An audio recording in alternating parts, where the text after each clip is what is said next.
welcome to the session today. Today is our first session. I'm going to give you the demo. What are the course content that we're going to discuss? And the very first thing what I will do is like today, how to create a free tier account in the GCP. That is what is the agenda today. And first, I will also tell you what is the course content that we are going to discuss in our session. Okay. So all the things related to the course content. And after that, I will tell you how to create a free tier account in the GCP. First, let us understand what is a Google Cloud Platform, guys. Okay. So GCP, what is GCP? Okay, so we are seeing nowadays cloud platforms become very famous because cloud platforms are mainly responsible for the cloud computing. Okay, so all the computation required for the data engineering, Kubernetes or application development, everything will be taken care by the cloud platform itself. Likewise, in the Google Cloud Platform is one of the leading cloud provider like AWS and Azure. So it is also providing you the cloud computing services. Okay, if we have to say what are the services that the GCP is providing, okay, in terms of data engineering, you can look at the databases that it is providing, and also big data tools, big data processing tools, so many other. So these are the things that the Google Cloud provides. For example, there is a compute engines, Kubernetes engines, app engines, likewise cloud functions, serverless platforms, fully managed services. Okay, so all of these things that the Google Cloud platform is providing for us. Okay, in our session, what we are going to discuss this, let me open a OneNote where I'll tell you what is the course content that we are going to discuss in our session, and a later point of time. So if you guys have any questions, I will we will spend the time to discuss discuss if you guys have any questions. And let me tell you what is the course content first. So here is the course content, guys. So as we already know, as I mentioned, Google Cloud Platform is providing a pool of cloud computing services such as Google storage and database services, as well as big data services. Okay, here also you can see Google big data services. Okay, so in our session, what we are going to discuss is these are the things that we are going to discuss in our session, guys. Google storage and database services. Okay, the very first service that is what we are going to discuss is Google Cloud Storage. What is a Google Cloud Storage? Why it is important? What kind of a tool it is? What kind of a data it is going to store? All the things related to the Google Cloud Storage. And not only that, very important things about is like security aspect, because Google Cloud is one of the scalable and secured platform. So when you say secure platform, how do you make sure that it is secure? So with the help of the access control, with the help of the retention policies, with the help of the bucket access. So all of these things we are going to discuss. And after that, we are going to look at the Cloud SQL. Okay. For that one, let me actually open my pen.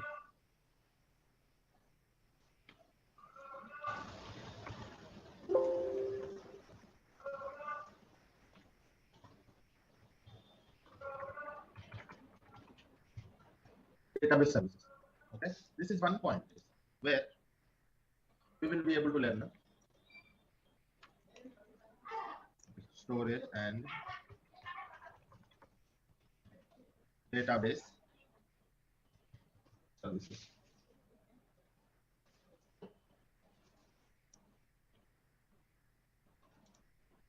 Okay, in this one, we are going to first see Google Cloud Storage. Yes, Google Cloud Storage is acting as a data lake in the GCP. So we are going to learn all the concepts related to the GCP. So it is acting as a data lake. So we will learn what is a data lake, why it is a Google Cloud Storage is having a considered as a data lake here, how much amount of data we can store in the Google Cloud Storage, all of those things we will see. Okay, and we will see practically how to create a bucket and how to upload objects and how to work with the Google Cloud Storage from the Cloud Shell or Linux commands. So all of those things we will see, guys. And one more thing. So this is the storage perspective. What about the database perspective? So for the RDBMS solutions,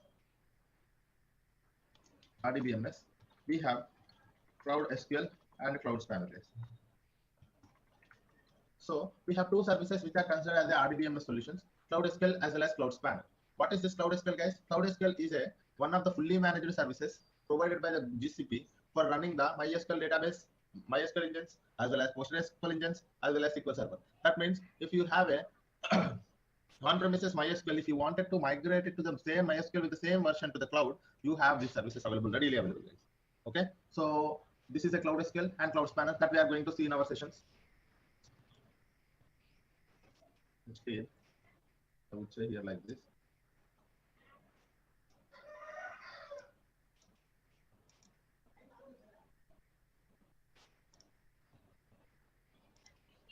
Storage services.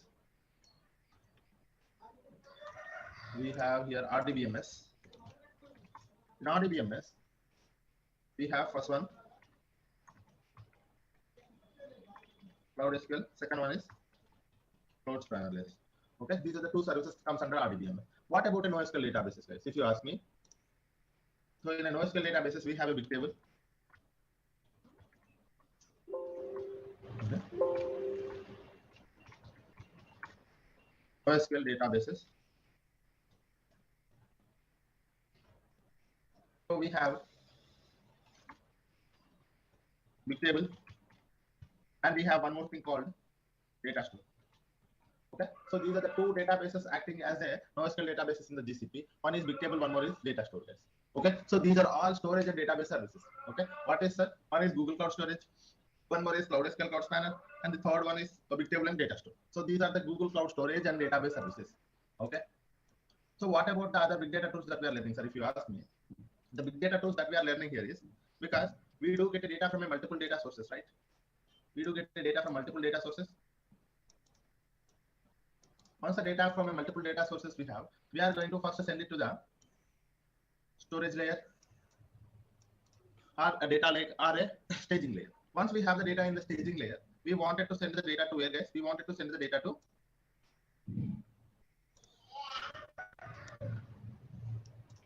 send that data to the data warehouse. After that, there will be a different users will be there. Either it will be ad hoc request, or it will be a reporting purposes, or it will be a business manager asking for a requirement. So there will be different requirements. So based on those requirements, we are going to create some insight tables on the data warehouse. Those will be used for the reporting purposes, or those will be used for the decision making purpose.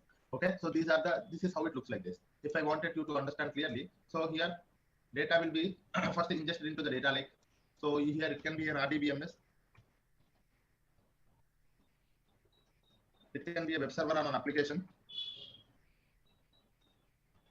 It can be a web server on an application, guys.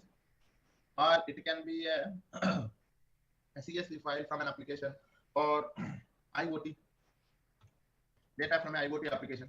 So you get a data from a multiple data sources. You try to ingest the data into the data lake. So this is your data lake, guys. Okay, you try to ingest the data into the data lake. And once you have the data in the data lake, you try to first send the data to the where, guys. You try to process the data and send it to the data warehouse. Okay, what you're doing, guys, here, you are trying to process the data. Okay, process the data, transform the data, clean the data, whatever the things you name it, all of those things, guys. Okay, so try to process the data and send it to the data warehouse. Finally, as per the business requirements, it will be creating a ML models. There will be a dashboard requirements. There will be ad hoc requirements. So based on the BA requirements, or ML, or some ad hoc requirement. Ad hoc. Okay. So this is how it will be, guys. Okay. So this is what is the typical architecture of a data world, guys. A data engineering. In a data engineering, what we will do in a high level, if you want to understand, this is what we do, guys. So we will be working on an ingestion process. Here it is a source, guys. You can think this is a source. Okay. From source to the staging or a data lake. People call it as a storage layer. Okay. And here we are going to do what, guys? Ingestion, right? Ingestion are collecting the data. And what we are doing is we are doing process. What we are doing in a data warehouse, we are trying to analyze the data. Transform or analyze, right? Transform. Finally, analyze. So this is what I am calling what, guys. This is what is meant by a data lifecycle. In a data lifecycle, you're going to get the data from a source. You do the ingestion into a storage layer, and you do processing on top of it to clean the data, prepare the data. You do some transformations on top of it, and you try to analyze the data to improve your business. So this is what is called as a data lifecycle. In a data lifecycle, ingesting the data, collecting or ingesting the data, and storing the data, processing or transforming the data, finally analysis, or you can also say dashboards, report creation. You can also say the report creation, reporting. Okay. Reporting. Okay, so this is what is the typical life cycle, data life cycle, guys. In a data life cycle, this from the source to the finally reporting, that is where your destination is, right? You are going to create some dashboards, or you have a table that you can directly do the analysis, or you ingest the data and finally store it in a one, instead of storage layer, you can just mention it as a storage layer, data storing. Okay. Okay, this is what it is, a typical architecture. In this one, what you are doing, you are having a data sources from here, and you are ingesting into the data lake, and from the data lake to the data warehouse. Finally, you will be having a different requests. So based on this one. So in the data life cycle, these are the processes that you are coming up with, guys. In this one, you see, you are having a source. Sorry, you are having a source, ingesting, storing, processing, as well as transforming the data. So this is what is a typical architecture. It will be real. This architecture is very helpful for you to understand the data engineering, guys. But here, what are the RDBMS? So, okay, sir, this is a data engineering life cycle. But you tell me what are the RDBMS technologies that we are going to learn in our sessions? If you ask me that question, okay. So here I have mentioned here RDBMS, Cloud SQL and Cloud Spanner. Sometimes it can be a non-RDBMS as well, nothing but a NoSQL databases as well. That can be a big table or a data store. Okay, sir, for ingestion purpose, what are the tools that we are using, sir? There are plenty of the tools for the ingestion purpose. People are using the PubSub, people are using the Kafka connector. We are going to learn the PubSub, guys. Okay, what about the data lake, sir? As a data lake, we are learning the Google Cloud Storage, guys. Okay, what is the data lake, sir? In GCP, we are learning the Google Cloud Storage that is acting as a data lake. Okay, and after that, we wanted to do some processing on top of it, right? This is also very important step, guys. This is not the very simple step. Processing. What are the processing tools that we are going to learn in our session? If you ask me, I want to mention those points here. Okay, data processing services. Data processing services. That first thing we are going to learn is data proc for Hadoop and Spark environment.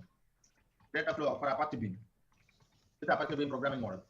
Data fusion for creating a data pipelines without writing any code. One more is Cloud Composer, nothing but Airflow environment. Managed Airflow instance, guys. For creating a DAX. It is a workflow orchestration tool where you create a DAX with the help of the Python coding, guys. Very important tool. Okay. You're going to look at the PubSub. And so these are the data processing systems that you are going to learn in our session, guys. Okay. So this is what I call as a data processing tool. Data processing tools in GCP. Okay. So if you wanted to process the data, okay, you can use these many tools according to your requirements, sir. If I wanted to work with the data, if I wanted to work with the Hadoop environment and Spark environment, then you go for the data proc. If you wanted to work with a serverless platform and Apache Beam programming model, then you go for the data flow. You don't wanted to create a data pipe. You wanted to create a data pipeline, but you don't wanted to write any code. You wanted to create a pipeline and do the transformations without writing any code. That's where you have to go for the data fusion, guys. And one more thing, you have a plenty of workflows with you, and you wanted to manage all the workflows, schedule them, manage them, and even if something goes wrong, also if you wanted to take care of the fixing the problems, issues, you can look at the logs, all of those things. If you wanted to have, you can go to the Cloud Composer, that is the Airflow Manager instance, where you will be able to have plenty of options available. You can schedule the pipelines, you can monitor the pipelines, you can create the DAX, you can do anything in there. And one more thing is a PubSub is an big data ingestion tool where you will be able to streaming data ingestion tool where you will be able to create a topic and subscription for each and every application where you wanted to get the data. So a message will be pushed to the topic, and via subscription data will be reached to the final application. So this is what is the data processing tools here. Okay. And after that, okay, after that, not only this one. So for example, in your company, you wanted to do some kind of a triggering. For example, think that in your data warehouse, you have created one table, and that table is having a lot of problems. Okay, if problems are more than one, you wanted to get an email alert. Okay, what do you wanted to do, sir? If a problem has, if the issues are more than one, you wanted to get an email alert. Okay, that is one thing. And one more requirement is like you are creating a data bucket in the Google Cloud Storage, and there will be a file uploaded. As soon as the file is uploaded to the data lake, you wanted to send it to the data warehouse by doing some transformations. Okay, so that is where one more you wanted to trigger an event. So if you wanted to do some kind of event-based things in the GCP, you have a cloud functions readily available, guys. It is a serverless platform. You can go for event-based things. That is also we are learning, guys. Cloud functions very important tool. This is also. Okay. The cloud functions also we are learning. And if you wanted to manage the user and access, identity and access management, user and project management. If you wanted to manage your project and user access, that's where you have a very big tool. It will be available in all the cloud platforms. That is IAM, guys, very important. In IAM, what is a user account, what is a service account, and what is the role, what is the permission, everything, each and everything, because this will be very helpful for those who wanted to manage the access. Because as a 3 years, 4 years experience, guys, or more than that, we need to understand at least who should be having access to what. Okay, who should be having access to what, and what kind of actions he can do it in that particular service. Unnecessarily, we don't want it to provide access to anyone, right? So that is where we will be taking care of all the user access as well as the project management with help of the IAM. IAM is a very authorization tool, I would say. Authorization tool in the GCP, not only in the GCP, it will be available in the AWS as well as Azure as well. Okay, identity access management, guys, that is also we are learning. So you will be able to see here data lake, Cloud Spanner, Cloud SQL, Cloud Spanner, Bigtable, data proc, data flow, data fusion, Cloud Composer, PubSub, cloud functions, and user and access management with the help of the IAM. So these are all the tools that we are going to learn in a very detailed manner. Okay, data processing is here. And sorry, guys, I actually forgot a very important tool. That is BigQuery. That is our data warehouse, right? That is also comes, actually, that is not a data processing tool. That is a data warehouse tool. It is a BigQuery. Okay. BigQuery. Okay, what is a BigQuery, guys? BigQuery is a modern data warehouse. It is acting as a data warehouse in the GCP. Okay, so this is also one more important thing that I actually forgot to mention somewhere. So this is a very important tool, sir, comparatively.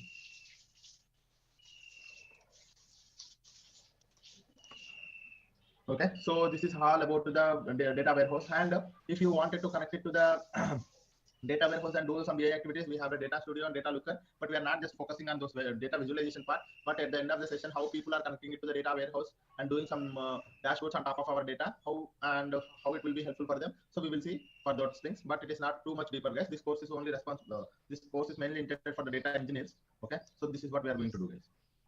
Okay, any questions anyone having so far on the course content? Any questions, guys? Yeah, hi, sir. Good morning. Yeah, good morning, everyone. Yeah. So in this course content, did you cover all kind of like a AD authentication, like Active Directory part, is or not? So that is comes under IAM, yes. Okay. Yes. And cloud functions. Okay. Yes. So it's a kind of like a developer tool. It's a data engineering. Which one you're asking? Cloud functions is a developer tool? Yeah, no. Basically I'm a .NET developer. So can I consume those services to? My intention is to create service with authenticated authorized service, and I can consume that service to .NET. Yeah, you can learn a lot of things here. Yes. Yeah, thank you. Yes. How much frequently will be using SQL? Your voice is very less. I couldn't actually hear. How much frequently will be using SQL queries? Yeah, frequency of SQL queries. So I would like you to understand that SQL and Python becomes very famous here in the data engineering. If you wanted to see Cloud SQL, Cloud Standard SQL, BigQuery SQL, and even if I go to a Dataproc and if I wanted to work with the PySpark, I'd be using the Python plus SQL plus Spark. Okay, so again it comes in SQL and data flow SQL, data fusion, no tool, cloud, it's a Python. So this is how it is. If you wanted to understand all the concepts, whatever I'm saying, so you would be able to. I'm expecting prerequisite for the course is a basic or at least a basic knowledge on medium knowledge on SQL and little bit of Python. Little bit, at least what is the data type? Okay, all the data types if you learn it in the Python, that is enough. Okay, but SQL I would expect a medium knowledge base. Okay, so SQL is very important, and as a data engineer, if you wanted to grow, SQL is very much important, and you should be able to understand all the concepts. For example, what are those concepts? Are all the data types? Actually, how to create a table, how to delete and update tables. Those things are DDL commands and DML commands, and aggregations. Okay, so basically, I would say, so the concepts that you can focus on the SQL and Python, I would like to explain here, guys, so that if you are familiar with these concepts, you are well and good. Okay, in SQL. Okay, so all DDL and DML. So these are the basic things. I know you have to just focus on how to create a table, how to delete a table, how to truncate a table, how to update a table. These things. Okay, and after that, I will expect you to have aggregate, learn about aggregate things, aggregate functions. Okay, and one more thing is ranking functions, and the fourth thing is we have table. So there is a temp table, common table expressions, and there is also one more concept. So we focus on that as well. Temp table, common table. In a temp table is a local temp table, global temp table, and the common table expressions. So these things, city, and the fifth thing I forgot one more thing. Yes, mainly guys. So join. Okay. Unions, group by, order by. Okay, group by, order by. I think this is it. If you are just coming up, if you are focusing on these things, that is enough. In aggregate function, min max count, all of those things. Ranking, row number, dense rank, rank function, all of those things. And temp table at city joins. You'll be at least inner join, left join, right join. That is enough. Unions, union and union all, group by, order by. I think this is enough, I believe, for the SQL guys. Okay, if I remember anything, I will tell you. For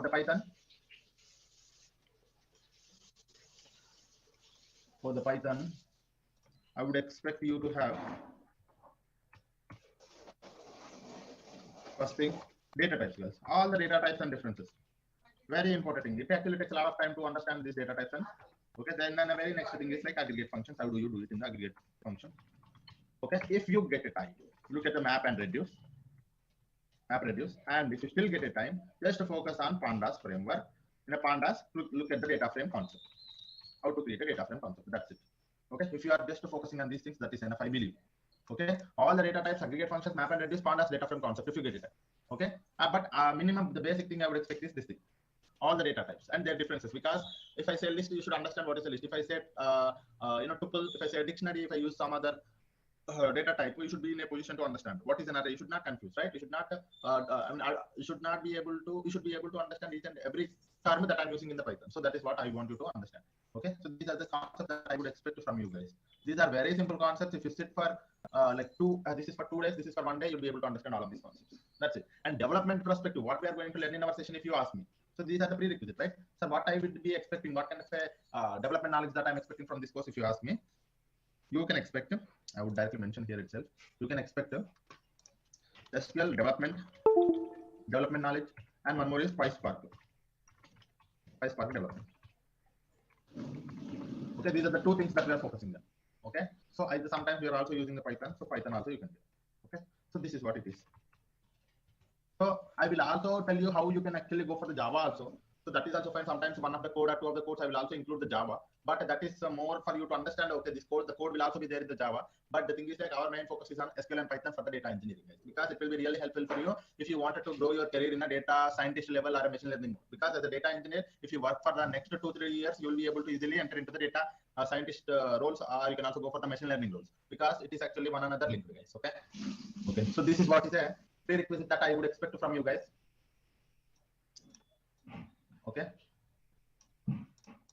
Okay, this is the thing that I would if you wanted to, sir, what are the concepts that I have to go for before coming to attending these sessions? What are the things that I have to recapitulate? If you ask me, these are the things you recapitulate, guys. Okay, go for recap. And we will be learning SQL development, Python, PySpark, all of these things. No worries, because SQL will be used in most places, Python will also be used in most places. Okay, so that is one more thing. And we will also be looking at different formats, guys. CSV, Parquet, and big data formats. So I will also be telling you what are the difference between the big data formats. So because in the interviews, some people are asking me if you are working on a big data development. So did you work on the Parquet, and what is the main advantage of using the Parquet? Those kind of things also we will discuss in our sessions. That is not a problem. And I think that is enough, guys.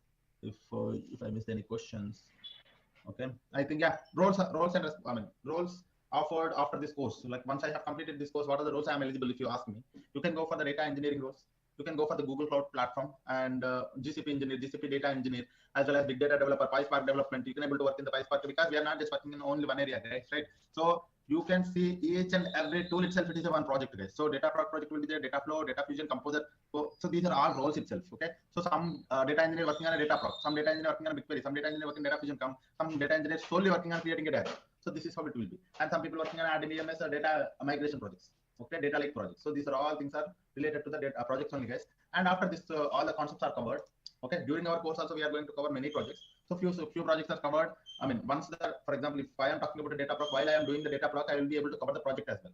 So what are how many projects that we are covering? If you ask me, guys, we are going to cover almost 4 to 5 projects, real-time projects. And one more thing is like these are real-time projects you can able to put in your resume. That is one point. And one more thing I want you to understand is like, okay, so whenever we talk about one service, I would go to the Google Cloud Platform and I will try to explain all the things about that service theoretically and practically, and I will implement a solution there itself. So what you have to do is like you take some time in the day and you have to practice the same thing so that you will be able to understand, because practice gives you a lot of knowledge, guys. Understanding everything seems very simple. Okay, while I'm explaining, everything seems very simple, but after 2 days, 3 days, if you don't practice the thing, you wouldn't be able to understand the concept after 2 or 3 days. Okay, I want everyone to put at least spare 2 hours every day, 1 hour for the class, 1 hour for the practice session. Okay, so that is what you have to do, guys. And this course actually takes 40 to 45 hours, guys. More than 40 hours. Okay, more than 40 hours it will take. Okay, we will be having a daily Monday to Friday 1 hour session. Okay, this is one more thing. And recordings will be shared to your emails. You will get a recording, guys. And one more thing is like what I actually forgot. Course duration, course content, daily 1 hour session. I think this is it, guys. Okay, this is one thing. And someone is asking me if you guys have any questions, you can ask, guys. Floration, do speak, please. Hi, sir. Good morning. Yeah. So the thing is that I am a VMware guy from last 8 years. I'm working VMware. So this platform is completely new to me. So is that a good decision to go for that this course? Yeah, it will be really helpful for you guys for going to this course. It will really helpful for you. And because why I'm saying is like a data engineering is a foundational course.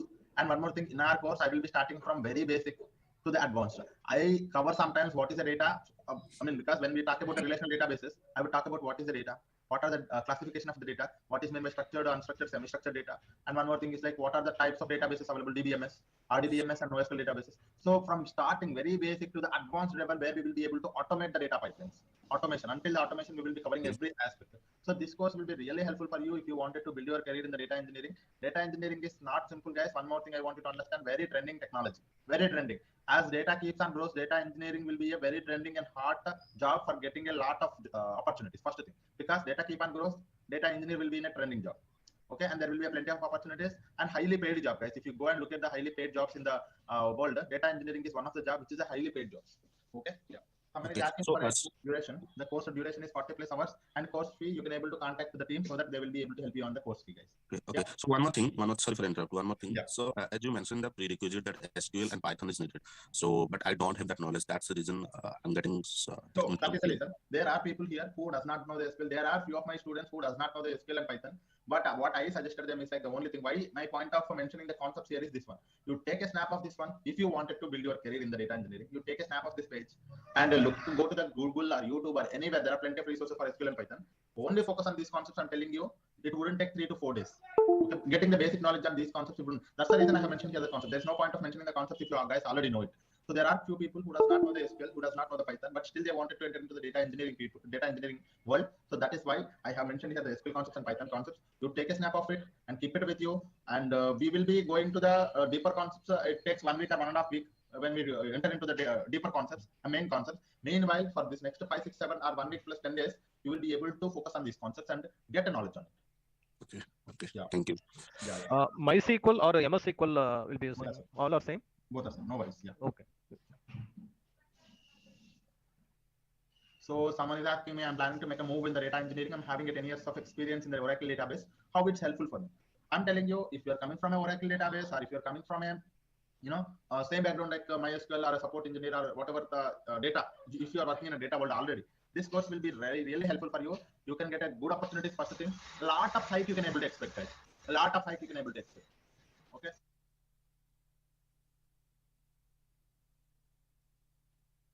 Okay, so you can expect a good opportunities, and if you wanted to be in a trending job, this role really help you. You worked on my Oracle DB. It is kind of a very good job, but you wouldn't be able to get a high XR. You wouldn't be able to get a lot of opportunities if you wanted to write out. But data engineering is a very trending job. After 10 years, you wanted to again switch a job. It is again very trending. So it will be there for next 10 to 15 years. Data engineering in a very good position, guys. But this is one thing. And what is the course fee, and who can help us to let us know? So for the course fee, guys, you can actually go for. Okay. You can contact the IT team. Okay, so they will help you on this thing. Yeah. Any questions anyone having? Some people. Okay, sorry guys, there are plenty of questions in the chat. I will try to explain one by one. Okay. And so is this course specially catering the data engineering with GCP and generic cloud computing with Google Cloud? Both. Okay, that is both, guys. Any project included in this course? Of course, guys. Don't worry about the project. The real time when I started my working, and still I'm working in the projects. So those projects I have created as a data engineering project here. Even with the triggering and cloud functions also I have created. How actually the cloud functions will be used in the projects. How a BigQuery will be used in the projects. So those are real time things. You need not to worry about it. How long this course is helpful for you? Sorry, might have missed as just joined. So this course will be a 40 to 45 hours, close to 2 months, guys. You can think of this course takes close to 2 months. We will use SDK, guys. I sometimes tell you how to install SDK and all of those things. Yeah. Did you cover cloud computing engine? Yes, cloud computing engine. What is a cloud computing engine? What is a Kubernetes engine? What is the app engine? Basic concepts related to that we will be covering, guys, but not more than that. Yes, because it is a data engineering course. While attending the interviews for the GCP data engineer, the expert certification in GCP data engineering. Certification is not mandatory for attending the no, guys. Okay, no. It is not mandatory, but if you have a data engineering certification, this will be really helpful for you. Okay, that actually gives a lot of, if there are 100 points out of that, 10 points or 15 points will be added to you by with help of the data engineering certification. But that's not directly get you the job, land you a job, but the concepts that we are going to cover, if you are having a good knowledge on all of these concepts, this will be really helpful for you to get a job. Yes. So one more thing I want you to understand, whenever I was talking about one concept, let us just say, okay, let's just say data lake. When we're talking about a data lake or a BigQuery, so for a data lake, I'll try to give you some assignments, guys. Okay, and whenever talking about a BigQuery, I will try to give you 2 to 3 data sets for your assignment. Okay, you have to, what you can do is like you spare your time and focus on the answering those questions. Okay, so that you will be able to, when you try to complete those assignments, you will get a lot of knowledge and creating a lot of knowledge and using that particular solution. Okay, that is one more thing. And the data engineering is not all about the development, it is also about the architecture, guys. So you have to focus on, it's not that I should use the BigQuery in a very good way. It's not like that. You should understand that how the BigQuery is, how we can use the BigQuery for a very efficient manner, and how BigQuery helps in a GCP, and how it is different from the other cloud tools and other on-prem tools like Hive as well as Redshift and Synapse. So you have to understand that concept as well. So our main aim of the course is to get a development skills as well as the architecture points, because architecture also very important for us to understand. Every data engineer should go to the data architecture and machine learning solutions. Okay, so this is what we have to understand. Any other questions anyone having? Okay, so you can expect this thing from our course as both actual development plus architecting. So these are the two things that we can expect. And I have mentioned here the all the course details on the chart, guys. You can also go through it. Okay. So time of the timings, I actually forgot to mention the timings, guys. The timings are same timings, guys. 7:30 to 8:30 a.m. Okay, same timings every day. Okay, so these are the timings. Yes. Yeah. Any questions anyone having? Yeah, Saidhul, I have one question. So I'm expecting just I have to create one sample web application. Then how I want to deploy that application in the cloud. Is it possible to cover in this session? I mean, in this course content or not? Actually, for the deploying the pipelines and deploying the things that we are going to discuss, but application, because we are not an application developer, so that thing is not covered. Okay. Thank you. But creating a data pipelines, deploying those data pipelines, because that is where we are focusing on as a data engineer. Yeah. Okay. Thank you. Yes. Yeah. Someone is asking a batch time that I have mentioned here, guys. On-premises to the cloud. Yes. Data migration on-premises to the cloud that we are covering. Yeah. Any other questions, guys? Anyone? From tomorrow onwards, we will be having initial classes, guys. Today is a demo class, right? So that's the reason. Yesterday we had a workshop. Today we are having a demo class, first demo. So in the first demo, I'm telling all the things that we are going to cover in our session. Tomorrow, I am going to start with the Google Cloud Storage. So before that, I want you to understand how to create a free tier account. Okay. So I will tell you tomorrow itself. Okay. It wouldn't take more than 5 minutes or 10 minutes. Okay. Tomorrow I will tell you how to create an account. And this is an course content and everything, guys. If you guys have any questions, you can ask me. Otherwise, if you have time, I will tell you how to create a free tier account today itself. Yeah.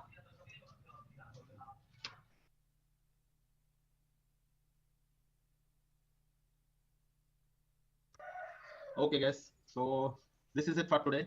So hope I have given you a good understanding of what are the services that we are going to cover in our sessions, and hope you got some idea about data engineering and the prerequisites, as well as what kind of things that we have to focus on before entering into the data engineering, and what kind of learnings that we can expect out of this course. Okay. Okay.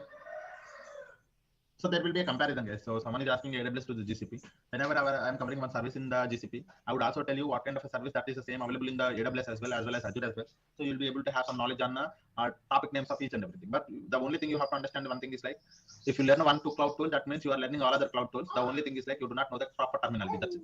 Okay. So if you are learning one tool, that means one cloud tool means you are learning other clouds as well. Okay. So don't think that if I learn what could be a thing that if I go to the company, if they're asking me to work on AWS, it's the same thing. You need not worry about it. The technology is same. The only thing is like a platform is different. That's it. Okay. Any GCP support job roles. So all these things, development plus support plus big data developer plus admin plus this course will be for all of the things, because we are covering the IAM for that means we are covering the if you are wanted to go for a support, you need to know the services first. So you should know the development plus support. This course is for the development. If someone wanted to go for a data engineer, a developer, or a support developer, support engineer, or admin, so this course will be helpful for all of you guys. Yeah. Okay. Any questions? Okay, guys. Thank you all. Okay. So it's almost 8:30. So I'll be here for next 2 minutes. If you guys have any questions, you can ask me. Otherwise, we can wind up the session. Tomorrow, with a very fresh mind, with a very positively, we are going to start our sessions with the Google Cloud Storage. So come up with a very fresh brain, sir, so that you will be able to learn and explore a lot of things in the GCP. This is not just a topic that we are going to explore. We are going to enhance, what I would say, we are going to acknowledge the development, how the Google Cloud platform has designed all of these tools, how these tools are going to helpful in our day-to-day activities. And one more thing is like these technologies are very good, and they will be able to work with any kind of data. So from tomorrow onwards, we are going to learn a lot of new things. Okay. Keep your brain open for learning all of these things. Come up with a very fresh brain so that we will be able to see a very new and trending technologies. Okay, guys. Yeah. Thank you all. Thank you. Yeah. Thank you. Thank you, guys. Thank you. Have a great day. Thank you. Will you be sharing today's recording? Yes, you will get a mail for today's recording, guys. Don't worry on that. Yeah. Yeah. Thank you all. Have a great day.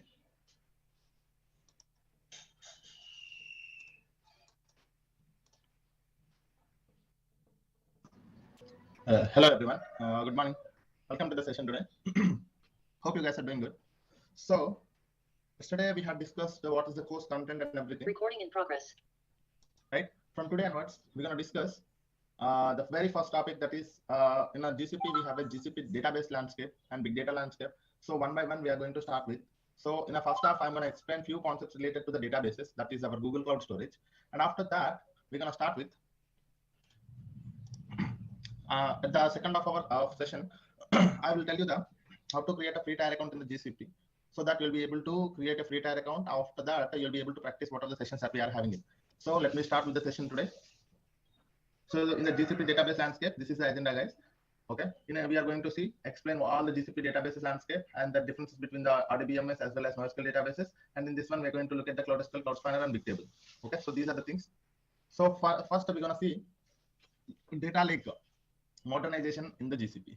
If you wanted to have a data lake in the GCP, how we can have it? So which tool can be acting as a data lake in the GCP? Let us see one by one, right? So yes, we already know what is a data lake, guys. A data lake is a centralized repository to store the data. Okay, a centralized repository to store or retrieve the data as per the business requirement, right? So what kind of a data we can store, guys? You can see here. We can store structured data, semi-structured data, unstructured data. We can store either if it is a batch data or streaming data. It should be able to this stand for SQL, ML, and searching. We can able to store on-prem data, cloud data, and data. So it is a scalable and secured platform to store the data, retrieve the data for further analysis or processing purpose. So this is what is a data lake, right? We have seen what is a data lake. Let me try to tell you what is a data lake from my notes. This is my notes, guys. Where is that?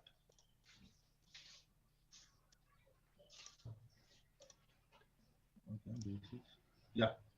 So this is what it is a data lake. I hope you guys can see my screen clearly. Okay. So usually you get a data from a multiple data sources. So in a data lake, the data lake should be withstand to store any amount of data that is coming from a multiple data sources, and it should not restrict any data format. It should allow any data format to be stored, any amount of data to be stored, and it should be scalable platform and also secured platform. Okay. So that is what is a data lake. A data lake is a centralized repository to store or retrieve the data. And what kind of data we can store, guys? Any kind of data we can store here.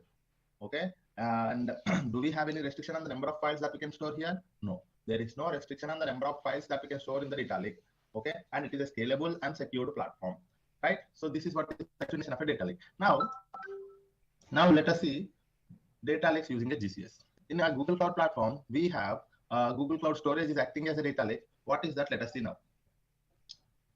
Okay, so this is Google Cloud Storage is as a data lake in the GCP. So what is a Google Cloud Storage, guys? So let me go to the print and try to explain you guys one by one.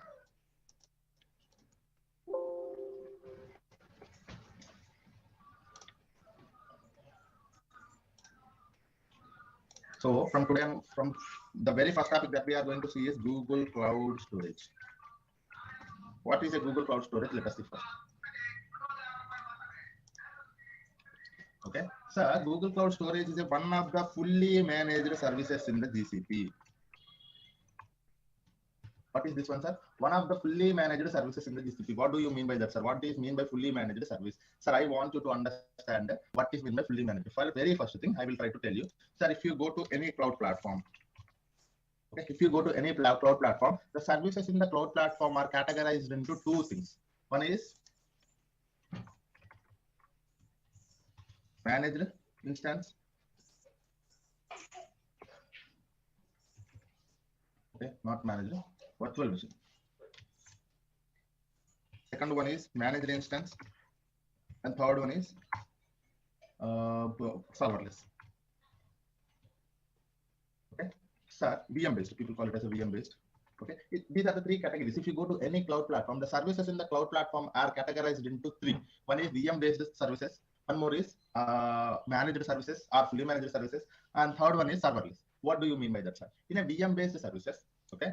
For example, look at your laptop. In your laptop, if you wanted to work with any of the Python coding, or if you wanted to develop an application, what do you do, sir?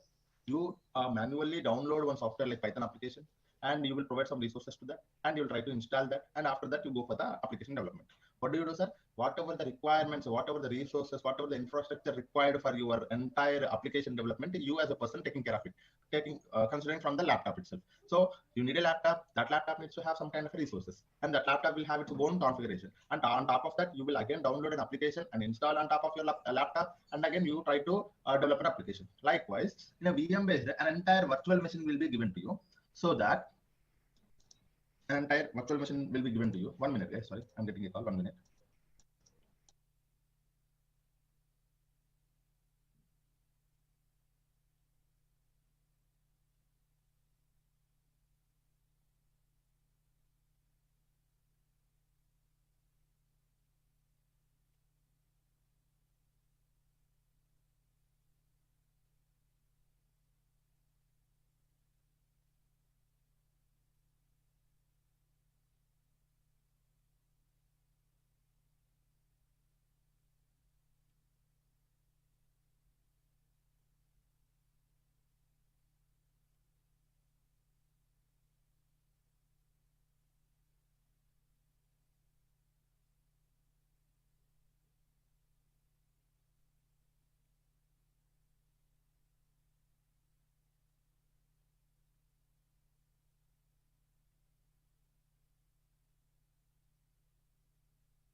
Sorry guys, I back now. So there are three categories in the cloud platforms. One is VM based, managed, and serverless. But before this one, if you wanted to understand, there is a one more category which is not a cloud platform. That is non-cloud platform. That is, we call it as an on-premises, right?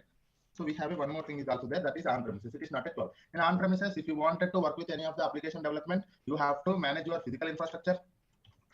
Okay. Physical infrastructure you have to manage. Again, if you need to have a separate environment, you have to manage your virtual machine. Manage the virtual machines. Manage the VM. And again, if you wanted to work with an application, you have to manage your application, okay? Because you have to download, install, all of those things. Again, you are the person need to develop the solution. Okay, so in a typical architecture, this is the things happening. In any company, if someone wanted to work with any application development, first thing there will be a resources part. One is infrastructure. So as a person, we have to take care of the physical infrastructure. Again, if we have to have a development environment separated for each application, we need to go for a virtual machines. And again, we have to manage the application configuration. And finally, we can develop the solution on top of the service. So this is what it is. So in on-premises, you as a person have to manage all of these things. Okay, in on-premises, we have to manage all of these things. Okay, but if you go to the cloud platform, what is the main advantage? Let us see one by one. Okay, very important thing, guys. If you, no one will tell this point, but you have to understand, because somewhere you are seeing a VM-based services, somewhere you are using a managed services, somewhere you are using a fully managed serverless platforms. So now you will be able to understand the concept of this one. Okay, in a VM-based, you need not to manage the physical infrastructure, because the physical infrastructure will be provided to you in the form of a virtual machine to you. In the cloud platform, you need not to manage the physical infrastructure, but you have to manage your configuration for the virtual machine. You have to manage your application platform as well as development. Okay, in a VM-based services are hosted. People also call it as a hosted, guys. VM-based are hosted services. In this one, you need not to manage the infrastructure here, because infrastructure will be provided to you in the form of a virtual machine. And after that, managing the virtual machine, managing the application, and developing a solution is on you. Okay. But who will be taking care of the physical architecture? The cloud platform will be taking care of it. And if you go to the second category, that is managed services, the physical infrastructure will be taken care by the cloud platform, and managing the virtual machines also taken care by the virtual platform, and only the application and development will be taken care by you. Managing the application, managing the developing a solution will be based on you. Okay, you have to manage it. You have to take care of it. Okay, and if you go to the serverless platforms, the name itself it is saying you need not to worry about a physical infrastructure, you need not to worry about a virtual machines, you need not to worry about a platform. Managing application, nothing but managing the platform, guys. Okay, you need not to worry about a platform, you can directly go for the development. Okay, this is what the cloud platforms are doing best thing for us. Okay, because they are taking care of a lot of burden from us. If you go to the virtual machine based, an entire virtual machine will be provided to you. When they have given a virtual machine to you, all the configuration will be given to you, guys. If you need this much of, if you need 500 GB, 1 TB, 10 TB, 100 TB of storage, networking properties, as well as the RAM, if you need to have a lot of CPU, you can select it. Okay, so a highly robust virtual machine, you can select it. If you go to your laptop is a small machine which will be having only small configuration. But if you wanted to have a very heavy machine with a large properties, you can select it. Okay, that properties will be, that management of the virtual physical infrastructure will be taken care by the cloud platform. How, sir? We already seeing some data centers, right? Google has its Google data center, Amazon having its Amazon. That's where they are managing the physical infrastructure, and managing the virtual machine, managing the application, and developing its application will be on you when you go to the VM-based services.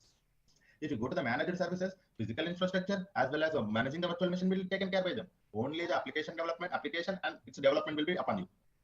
Okay, and if you go to the serverless, only the development part you are talking about, because we will see in our upcoming classes what is the fully managed, what is the serverless. So if you go to the VM manager, you can look at the compute engines.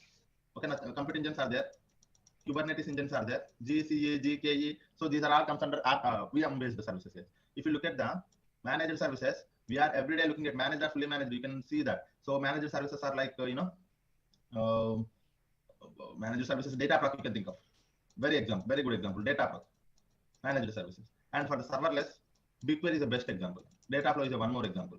So you need to categorize the services in such a way that it will be very helpful for you to understand it. Because in a company, if a client asks you whether what kind of because we are looking for a serverless platform, you should be in a position to understand what is the serverless platform. If they are looking for a semi-serverless platform or managed services, you should be in a position, because serverless platforms provide you a lot of benefit when you talk about a cost. Okay, when you talk about a managed services, the cost will be okay, and you have to manage some amount of things like managing the application. So there is some burden on you managing the application. So you have to take care. Your team has to take care about managing the application. But when you go to the serverless, your team need not to worry about application management. because you can directly go for the development. All other things like physical infrastructure, managing the virtual machine, managing the application will be taken care by the cloud platform itself. If I talk about a GCP, the same thing. Okay, we have a cloud platform. When I say a cloud platform, we have a GCP is there, we have AWS is there, we have Azure is there. It is common for all of these things, sir. It is not only this concept is similar, this concept is same for all. It is in general concept. Okay, now you got it. What is a VM based? What is a managed? What is a serverless? Now, if I go to Google Cloud Storage, it is managed or fully managed. Fully managed is also called as a serverless, sir, sometimes. Okay. If you go to the Google Cloud Storage is a fully managed service. Okay, what is that, sir? It is a fully managed service. What does that mean? It is all the infrastructure required for the, okay, all the, you can also say it is actually a managed service or fully managed. Actually, this one. Okay, so a managed service. When I say a managed service, all the infrastructure, physical infrastructure, as well as the virtual machines will be taken care by the GCP. Okay, what are the rest, guys? You have to create your own application. Okay, when I say application, how the Google Cloud Storage operates, you have to understand. Then only you will be able to understand what is meant by fully managed service. Because I know that Google Cloud Storage is operates with help of the bucket and files. You have to, when I say a fully managed service, all the physical infrastructure and virtual machine will be taken care by the GCP, and bucket configuration you have to provide. What is meant by that? You have to provide the bucket configuration. When you provide the bucket configuration, a bucket will be created for you. Okay, and after that you can upload files, you can go for the development. When I say development for the GCP is creating a file or uploading a lot of files, creating many buckets, so like that. Okay, what is meant by fully managed? All the resources as well as infrastructure will be taken care by the GCP itself. So for that point, I have explained all the things there, because this terminology will come all the time. So that's the reason I have told, I have explained here. Now, sir, it is now I understand that it is a fully managed services. So the infrastructure will be taken care by the GCP. That is fine. So now tell me what kind of a service that the Google Cloud Storage is. What is the main intention of having a Google Cloud Storage in the GCP? So if you ask me, it is a service for storing and retrieving the data. Okay, so what kind of a service it is, sir? If you ask me, it is a service for storing and retrieving the data. Sir, what kind of a data I can store here? Sir, what format data I can store here? Sir, how many files I can store here? Okay, sir, how much amount of data I can store here? Okay, so, sir, it is a fully managed service. It is a service, I would say it is instead of that. A service for storing and retrieving the data. So when I say talking about storing and retrieving the data, how much data I can store, any amount of data, any number of files, any format data, any kind of a data, we can able to store in the GCS, guys. Okay. So this is what is the main intention. What is the purpose of a Google Cloud Storage? If you ask me, it is a storage and retrieving tool. You can store any amount of data, any number of files, and if you wanted and need to have a, if you wanted to have the data to be retrieved at some point of time, you can also retrieve this data. Okay. So this is what it is. And one more thing. So how the Google Cloud Storage operates? Okay, so it is a fully managed, that is fine, and the purpose of the service is also fine. But how it operates? Okay, how it operates? Sir, it operates via bucket and files. Okay, it operates via bucket and files. Sir, some people does not know what is a bucket. I want you to understand this terminology now. Okay, sir, what is a bucket? Sir, a bucket is a container. The terminology is this one, sir. Bucket is nothing but a container. If you does not know what is a container, so you can think of your folder. Okay, a container is not, a bucket is nothing but a container, and terminology for the object is nothing but a file of any format. Okay, so this is what is the terminology, sir. Now you will understand. So in a Google Cloud Storage, we are storing something and we are retrieving the something. So how the Google Cloud Storage operates? Sir, in a Google Cloud Storage, it operates via bucket and objects. I should mention here objects, not files, because the terminology is an object. Okay, it operates via bucket and objects. Okay, what is a bucket? A container or a folder. What is an object? A file of any format. So what does that mean, sir? If it is operating via bucket and object, do I have to create a bucket to store the objects? Yes. So you have to create, we have to create to store the objects. Okay, we have to create a bucket. So any number of buckets you can create it, any number of files you can upload it to one bucket. So this is what is it. This is how the Google Cloud Storage operates. Okay, how the Google Cloud Storage operates, sir? The Google Cloud Storage operates via bucket and objects. So in the terminology, what is a bucket, sir? A bucket is nothing but a container, and an object is a file of any format. and we have to create. If I wanted to store some data, what I have to do, sir? If I wanted to store some data inside a Google Cloud Storage, what I have to do? I have to go to the Google Cloud Storage and try to create a bucket, and inside that I can upload the objects. What do you mean by objects, sir? It is nothing but a data, nothing but a file, right? So this is what it is how it operates, sir. So far everything seems good. The fourth point I want you to understand that it allows, Google Cloud Storage allows worldwide storage and retrieval. Okay, that means, what does that mean, sir? I do not know. One more basic concept it is coming, sir. You have to understand there is a concept of region, multi-region, multi-region, and one more thing is a region, multi-region, dual region. Okay, so this is what, if it is allowing a worldwide storage and retrieval, what does that mean, sir? At any location you can able to store the data, at any from any other location you will be able to retrieve the data, but you have to select a proper region and multi-region and dual region. According to that, if you wanted to store and retrieve the data within the region, you can go for the within the region option, and if you go to the multi-region, the data will be retrieved across all the regions, and dual region means within 2 regions. Okay, we will see this the difference. Okay, this is actually takes some time, so we will see this difference tomorrow. Okay, what is the main intention of having a regional service, regional storage and multi-regional storage and dual region storage? Because there is a difference between them, and there is an advantage also there, and there is a cost in terms of a cost also. You can look at it, guys. If I go to the region, the cost will be little lesser. When I say dual region, the cost will be little higher. If I go to a multi-region, the cost will be little more higher, and we will see that tomorrow the main difference why it is. So that is one thing that we will see tomorrow, guys. The fifth point is, as I told you, scalable and secured platform. What does that service, sir? It is a one more final point, sir. It is a scalable and secured platform. So we will see what is meant by secured platform. And I just want you to give you an overall heads up to the Google Cloud Storage. Now you got it. What is a Google Cloud Storage? The only thing you have to understand today is that what is a Google Cloud Storage, and what is the main purpose of having it, who will be taking care of the resources here, and how it operates, how the Google Cloud Storage operates, and what kind of a tool it is, whether it is a storage, worldwide storage or a retrieval service, and whether can we go for a secure, whether it is a secure platform and scalable platform or not. This is the only point you have to understand, guys. Tomorrow we will see how to create a bucket. Inside that, all these things, like when I say secure platform, right? So we can able to say access control, and very basic concepts we are going to see tomorrow. Object versioning. What is mean by all of this terminology? We will see retention policy. Okay. And one more thing is also there, storage classes. Okay, we can also go for the storage classes. While you are creating a bucket, there is also a storage classes. So tomorrow we will see all of these things, sir. Whenever you wanted to create a bucket, so you can select a proper bucket name and a location where you wanted to. So when you wanted to create a bucket, you have to give a proper name to the bucket. Okay, you have to give a proper name to the bucket, and you have to select the location of the bucket, and you have to select the proper storage class for the bucket, and we have to select the access control, and we have to select the object versioning and retention policy.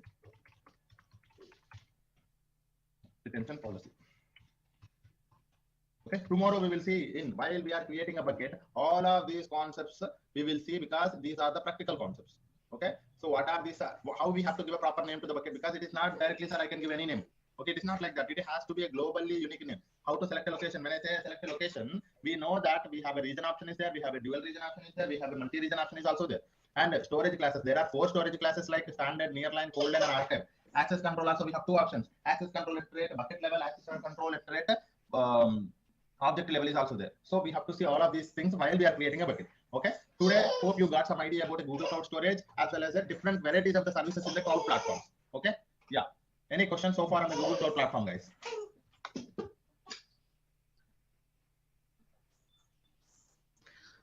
If we created a storage in a region type, after that we can change to multi-region or dual region after uploading the files in region. No, that's all. So there are few properties that you can change it. There are few properties once the bucket is created, you cannot change it. Okay. So that is, I have actually properly documented that. Tomorrow, I think we will see. Okay. What is a bucket and how to create a bucket. So bucket configuration. See, when you look at the bucket configuration here the location, you see for the location, this is, we have selected a US West 1 and it is not editable. Okay. So when you create a bucket, you cannot, once you have selected a proper location to that bucket, you cannot later edit it. If you wanted to edit it, you just have to delete your entire bucket and you have to create your bucket with that particular location. Okay, that location is a region, multi-region, dual region, as per your question, right? But there are few things, as you selected a storage class standard, as well as access control fine-grained, so labels if you wanted to add. So these are the editable properties. Okay, so this is a metadata of the bucket. There will be metadata for the object will also be there, guys. There are two things: metadata about object, metadata about bucket. So in a metadata about bucket, you will be able to understand which properties can be changeable even after the bucket is created, and which properties cannot be able to change later after the creation of the bucket. Okay, so as we're talking about, once a location is selected, location type region is selected, you cannot change it later. Hope I have answered your question. Yeah. Answer one question. Yeah. So in terms of suppose we create a bucket and we have it in one region, and suppose we don't want to delete that bucket, we just want to replicate that bucket and keep a duplicate of that, and with added functionality in terms of adding location as well. So can we do that?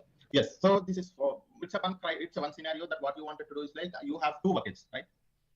It's two buckets, right? It's not only one bucket, right? So as I told you, because I'll tell you why I say two buckets, because when you wanted to create a bucket, the name of the bucket is globally unique name. Okay, you cannot give the same name to the two buckets. First thing. Okay, so when you give it two names, that means they are two buckets, right? So what do you wanted to do is like whenever I uploaded one file to one bucket, you wanted to have that same file in one more bucket also, because you wanted to copy the data. So that kind of scenarios that we can see in our upcoming topics, because I have such kind of scenarios we can easily have with help of the cloud functions. I will create one cloud function code. That cloud function code will be doing is like it is a serverless platform. In the backend, what it will do, it will try to copy whatever the data that you are uploading to the one bucket, and it will copy it to the one more bucket, so that whenever you do that activity, it will be backend, it will be doing this activity as well, so that there is a copy of your data. Okay. Okay, got it. Yeah, this can be done. Yes, we will be having such kind of scenarios. Plenty of practical scenarios we are seeing, and I want you to, if you are coming across such kind of scenarios in your company also, you tell me, we will implement that solution.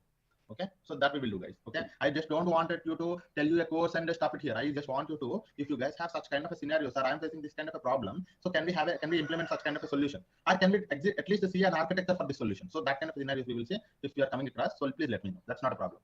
And someone is asking a question: can you teach how to create a bucket via SDK? Sir, yes, we will create a bucket with the help of the Cloud Shell. Yes, of course. So I will tell you how to create a bucket two ways, sir. You can also see here. So because each and I want you to understand this point. I think I might not have told you this point. So let me tell you this point. Where is this? Yeah. So, sir, very important thing. I will write it here. There are two ways. There are more ways, but mainly two ways for me. Two ways to interact with GCP services. There are actually two ways for me. Okay, I don't know how people say, but for me, in my classes, I will say there are two ways if you wanted to interact with the GCP services. One is UI. One more is code. One UI is nothing but a console. Code is nothing but a cloud shell or cloud SDK. Okay, or SDK, cloud SDK. Okay, this is what. In UI, we know that how we are interacting with the help of the user interface, nothing but a drag and drop, clicking something. That is what is a UI. If you wanted to interact with the services, if you wanted to use any service in the GCP, you can go with this way. Okay, this is a manual process. Sir, I wanted to create a bucket, or I wanted to delete something, or I wanted to interact with the Google Cloud Storage. You can also interact from the code, that is Cloud Shell or Cloud SDK, from anywhere. So these things also we will be seeing, guys. It is not that we are also looking, because I wanted to understand the concepts via UI, but tomorrow I wanted to automate it with the help of the code, because we are not just stopping here, because there are professionals who are automating the processes. Automating can only be done with help of the code. So there are two ways to interact with the GCP services. Keep this in mind, sir. Whenever you are getting any doubt, anything can be done with help of the UI, anything can be done with the help of the code. Okay, creating a bucket. Tomorrow, if I wanted to create a bucket, yeah, sorry. Through code, we can use REST API also. Yeah, through REST APIs also we can use it, but most of the people using these things. So even I am covering these two only. That is the reason I have mentioned. REST API is also there, and there is also one more thing is also there, mobile application also. But most of the times we will be using this thing only. Even in the companies also, people use UI as well as Cloud SDK, Cloud Shell. Yeah. Okay. And one more question: any Terraform Ansible tools required for automation? Sir, no. Any Terraform and Ansible tools required for automation? No, sir. Our main intention is to have a data to be created and automated with help of the pipeline. So that is what we are going to do. That is SQL plus Python is enough for this course. Yeah. Okay. Yeah. In real time, we will be creating a bucket, or admin team, they will create the bucket and hand over to us. No. So there are two ways. So if you go to, there are two, it depends upon your company, guys. If you go to the MNC companies, you will be having a dedicated team for the admin. So they will be doing the admin activities. Admin, I would not say admin. So there are two: admin, or you can also DevOps. Okay. They will be taking care of the resources, infra related things. They are taking care of it. Okay. But if you go to the tier 2 companies, tier 3 companies, what they do is like something like startups or some not product, some basic product based companies are, if you go to small scale companies, what small scale? Okay. what they do is like they will provide an entire, because it is a small startup company and you have to do everything on your own. In that case, you will be getting a chance to work on the UI, you will be getting a chance to creating a bucket, anything. You yourself have to work with the admin activities as well. That means IIM, all of those things, and permissions, roles. You yourself have to create a bucket. But when you are going to the MNC companies, most of the times they will not providing you access to do that. But there is an environment called sandbox. In that sandbox, you can do anything. But if you look at the prod environment, they will not provide you no access at all. Okay, if you wanted to practice anything, you can go and do it in the sandbox. But in the startup, you will be providing an access to all of the things. You can able to work with that. So this is what it is. Okay, yeah. You will team BigQuery with loading files with real-time scenarios. Yes, guys, I will teach. It's not team, right? You will teach us. So you will teach BigQuery with loading files with real-time scenarios. Don't worry about that. We will be having a plenty of such scenarios. Data proc, data flow, everywhere we are using the BigQuery. And I will take some CSV files. I'll upload it to the. I'll upload them as a. I will upload it to. Sorry, I will create a tables on top of those CSV files. And one more thing also. What we will do is like we will automate that process. Okay, as I told you, I don't want it to manually do it tomorrow. Okay. If a file CSV file available in the GCS bucket, what I wanted to do, sir, automatically it has to create a table inside the BigQuery. Okay, that automatic scenarios we will see. Don't worry about that, sir. Plenty of automations, plenty of scenarios, topics, real-time things we are going to see in our thing, guys. Don't worry about that. Yeah, just to focus on the knowledge, you will be able to get a lot of real-time scenarios from me. The only thing is like, please be attentive during the class. Yeah, yeah.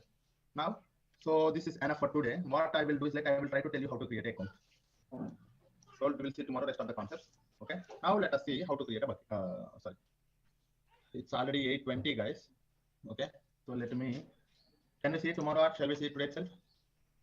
Sir, I would tell you. Some people are asking for the Some people are asking for the slides and some people are asking. So slides I may not be sharing with you, but what I will do is like I will share you the material. Okay, what is that material? It is very robust, and you see the material for the Google Cloud Storage tomorrow. Today we have seen, right? What is the Google Cloud Storage? This is access to my notes I will give you, sir. What is a GCS? How to create a bucket? All the concepts, high-level concepts. And note, oh, here I mentioned, sir, whenever you use any service in the Google Cloud platform, okay, this is one more thing, two costs associated. One is storage cost, retrieval cost. Tomorrow we will see this point.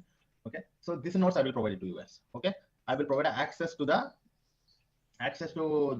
my notebook. This is my OneNote notebook. We will be having all of these things here only. So I will provide access to that. And so that for that one, I want everyone to complete your registrations. Then only there will be a group created. There I will provide the link for that so that you will be able to access it. And access also not provided to all guys, only for those who have registered. And if I got an email from the team, I will provide access to that particular email.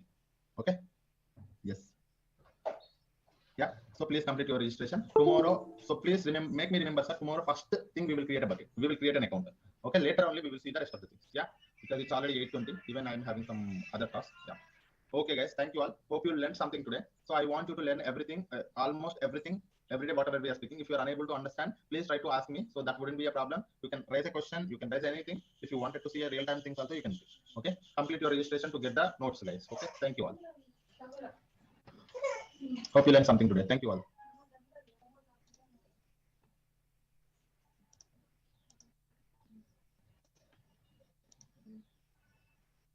Hello, guys. Very good morning, everyone. Hope you guys are doing good. Welcome to the session today. So let us start the session. If you remember, yesterday we had discussed about the introduction of the Google Cloud Storage. Right? What is a Google Cloud Storage, guys? Google Cloud Storage is one of the fully managed service. What does that mean? One of the fully managed means fully managed is nothing but all the resources required for the managing the files as well as storing the files and retrieving will be taken care by the GCP itself. We need not to worry about that thing. The only thing we have to worry about is like how to create a bucket and how to upload a file. And after that, how to make sure the data is controlled and need not to worry about the resources required to build this GCS. And one more thing, we have to worry about what are the storage classes we need to take care of it and the location as well as object version. And what kind of a tool it is, guys? If you ask me, Google Cloud Storage is a service for storing your any type of a data, any kind of a data, any number of files we can store here. And how the Google Cloud Storage operates? Google Cloud Storage operates via bucket, okay, and objects. What is a bucket, guys? A bucket is nothing but a container to store your objects. And what is your file object, guys? Object is nothing but a file. Okay, it allows worldwide storage and retrieval. It is a scalable and secured platform. So this is all about a introduction to the Google Cloud Storage. Now the question is how to create a bucket. Sir, as I told you, if I wanted to work with any of the service in the GCP, there are two ways. One is via console, one more is via command line tool. Okay, so let me open. Okay, so if I wanted to work with a interactive,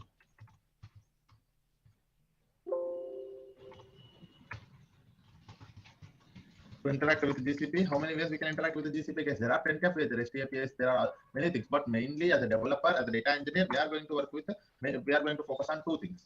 Okay, that is, one is user interface. That is what we call as a console. One more is command line tool.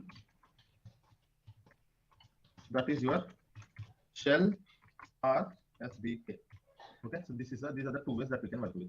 Now the question is how to create a bucket from the console. That is one thing, and also how to create a bucket from the command line tool. So these are the two things that we will see, guys. Okay, so now let us see. Let me go to the console and tell you how to create a bucket and how to interact with the.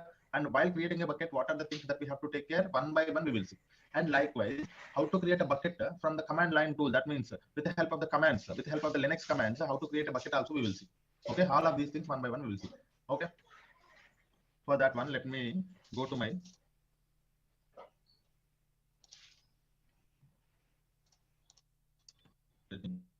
go console. Okay.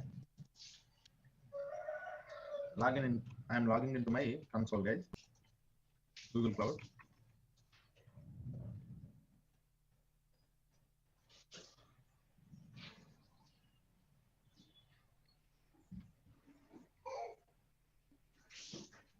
Okay, so let me first give you an introduction to the Google Cloud platform here, the interface. So when you logged into your Google Cloud, so this is how the interface looks like. Okay, in the interface top left, you will be able to see all the services. This is your navigation menu where you will be able to see all the list of services or the products available in the Google Cloud. Okay, so this is one thing. And one more thing, once you have here, so everything is worked by project, guys. Okay, this is something that we are going to start maybe tomorrow or day after tomorrow about what is a project and how to interact with all of these things we will see tomorrow, guys. But for now, just understand that. So when you wanted to work with any of the service in the GCP, okay, when you wanted to work with any of the service in the GCP, we have to select a proper project. Either we have to select an existing project or we can create a new project. Okay, how to create a new project, guys? Click on this new project. You will provide your project ID, project number. That's it. Okay, new project will be created. So each and every product in the GCP will be can be tracked from the project only, and billing also enabled from the project only. If you don't select a proper project, the project you cannot be able to work with any of the resources. And one more thing, you have to enable the billing only. Otherwise, you can able to unable to work with the GCP services. And while you are working with any of the service, there will be a API. You have to enable the API. All these things are linked to a project only, because all the tracking of the billing will be done from the projects. Okay, so this is one thing, guys.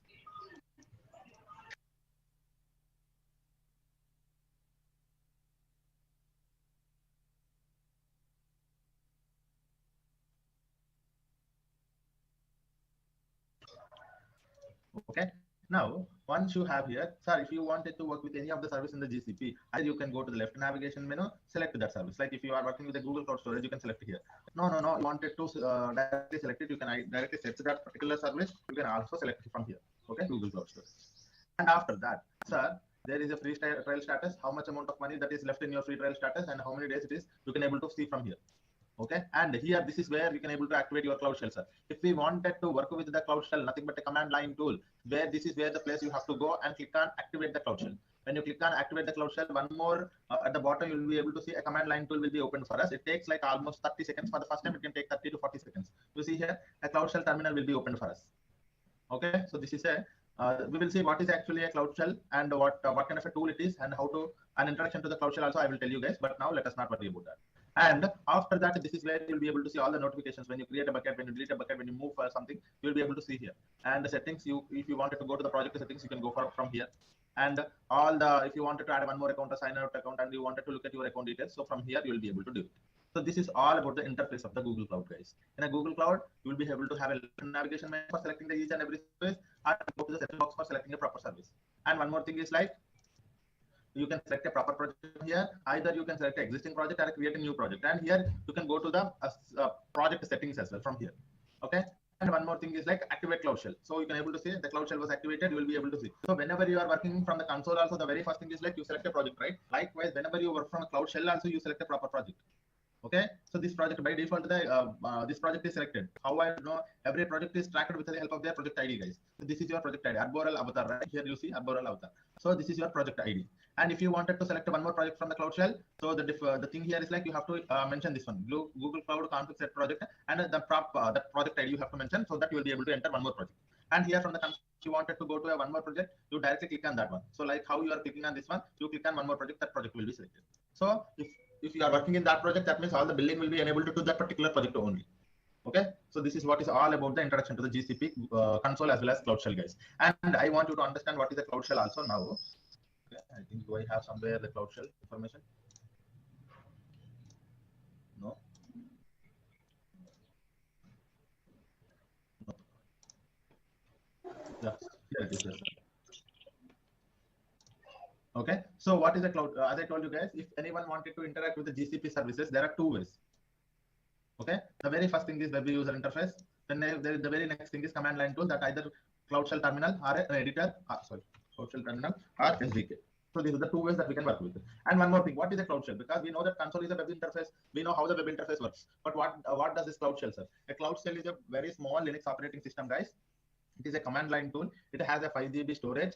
Storage size is 5 GB, and it has a language support to SQL, Python, Go, Java, all of these things. If we wanted to work with the shell, we first activate it. After that, we select a proper project and use shell commands and Linux commands to interact with each and every services. Okay, so this is what is a Cloud Shell, guys. You should not, you should understand that the Cloud Shell is a very small machine. When I say very small machine, it does have a Linux operating system, and it is having only 5 GB persistent disk storage, and it has a language supported to SQL, Python, Go, Java.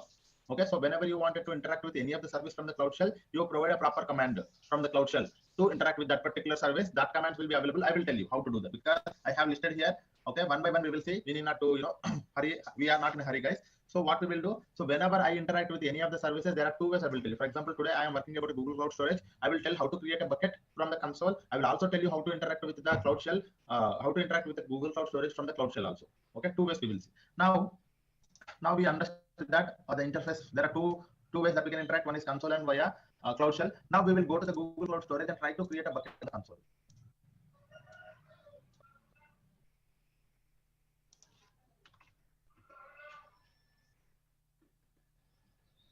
Hello. Yep. Am I on, sir? Yeah. So what is the difference between this Cloud Shell, which are working with the Linux operating system? Yes. What is the difference between this Cloud Shell and the SSH, which is during the computing we are creating now? So there we are getting into the SSH. The same screen is one continuous.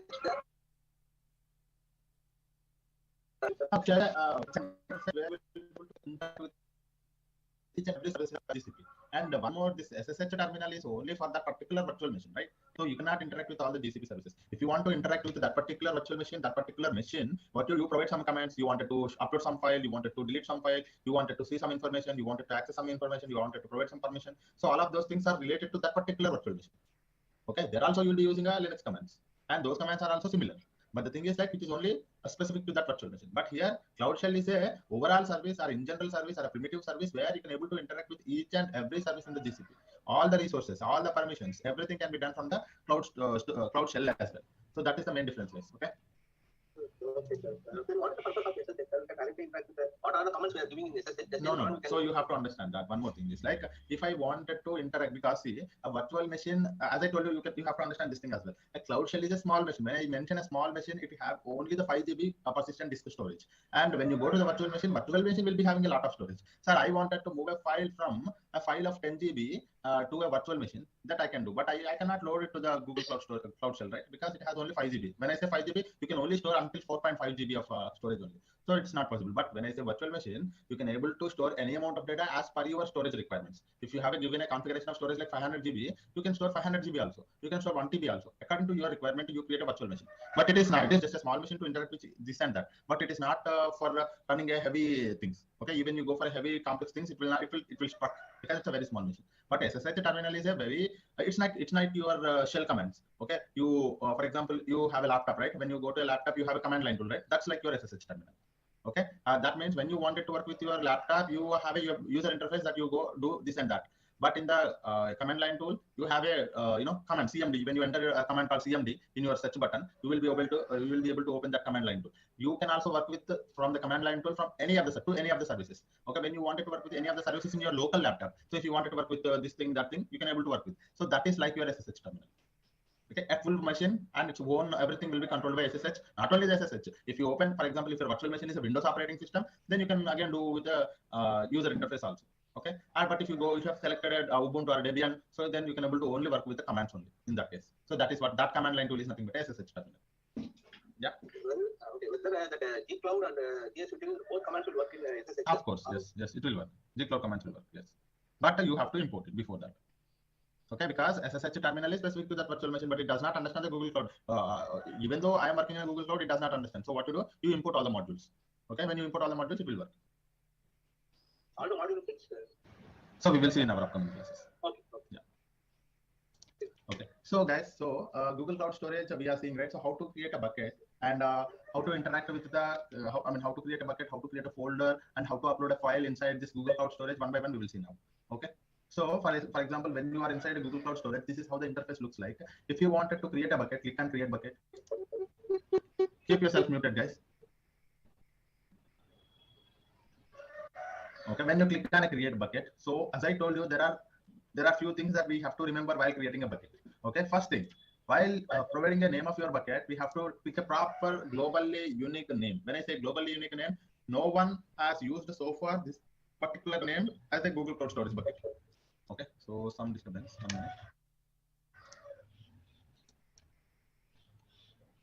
Yeah. When I say globally unique name, so far no one has used this name as a Google Cloud Storage bucket. No one, when I say it's not me, it's not you, it's everyone. Whoever so far worked on the Google Cloud Storage. For example, I did not create a bucket with the name of the bucket called bucket. Okay, but someone might have used it.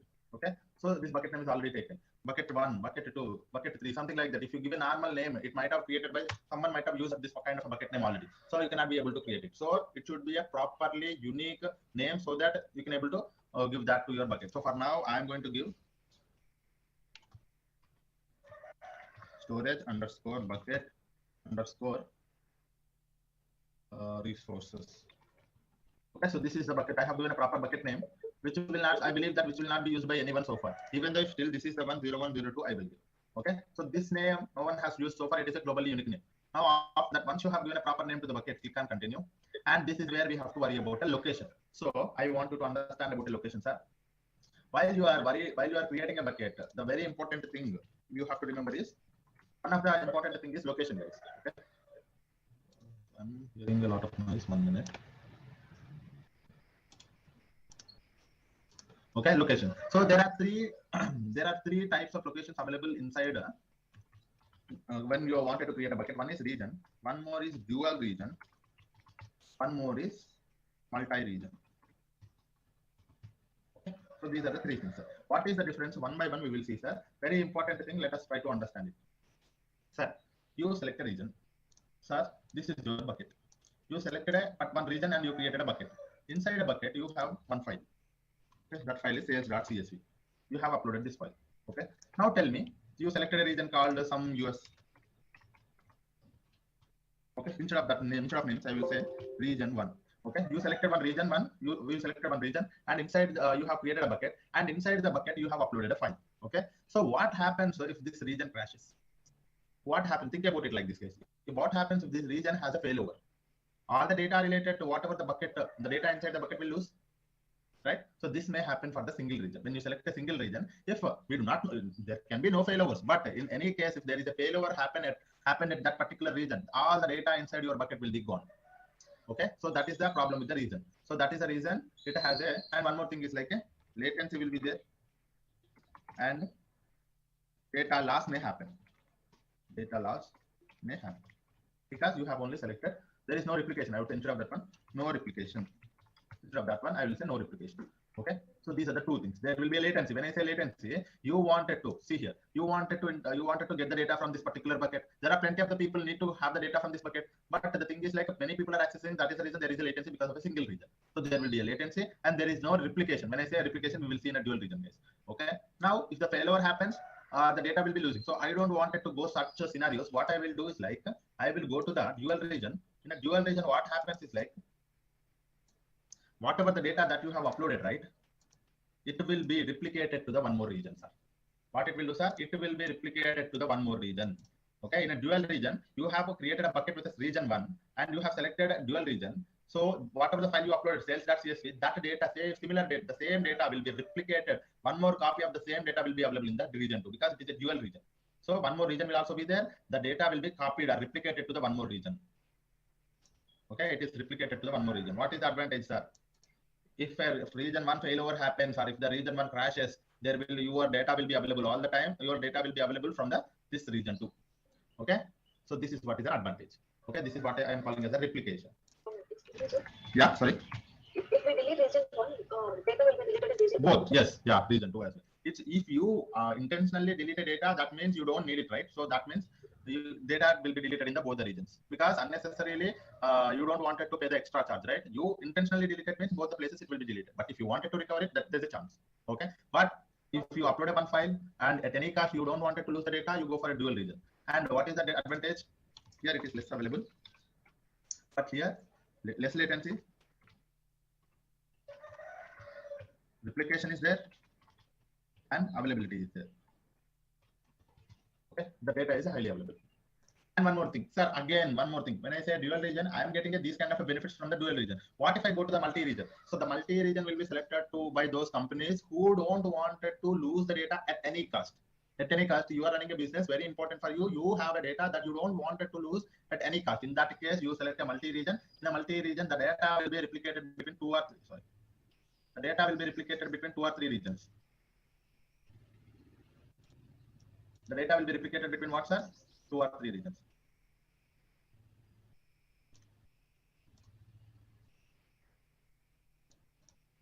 Okay, so this is a region 3. More than 2 regions, sir. So this is an advantage. What is this one, sir? At any cost. The requirement is very simple. At any cost, because the cost will be increasing from the region to the multi-region. Because I will tell you, because when you get a lot of benefits, so the cost will also be there like that, right? So when you go to a multi-region, the data will be replicated to the multiple regions, and the data will be highly available. Okay, the data will be highly available. There is no latency at all. We can say minimal latency. The latency is very minimal. Okay, comparatively very less latency, sir. And one more is replication is between different regions, more than 2 regions. Here only 1 region, sir. There replication is only 1 region, but replication between more than 2 regions, and data will be highly available. So this is a question in the interviews also. How do you make your data will be highly available? So I select a multi-region option so that my data will be highly available all the time. Okay. Here So also in any even though region, in any region, if you delete data, it will replicate to all the region in multi-region. In the multi-region also, it's only about, sir, intentionally you wanted to delete it will be deleted every place, sir. First thing. Okay, intentionally you delete it in one location, it will be deleted everywhere.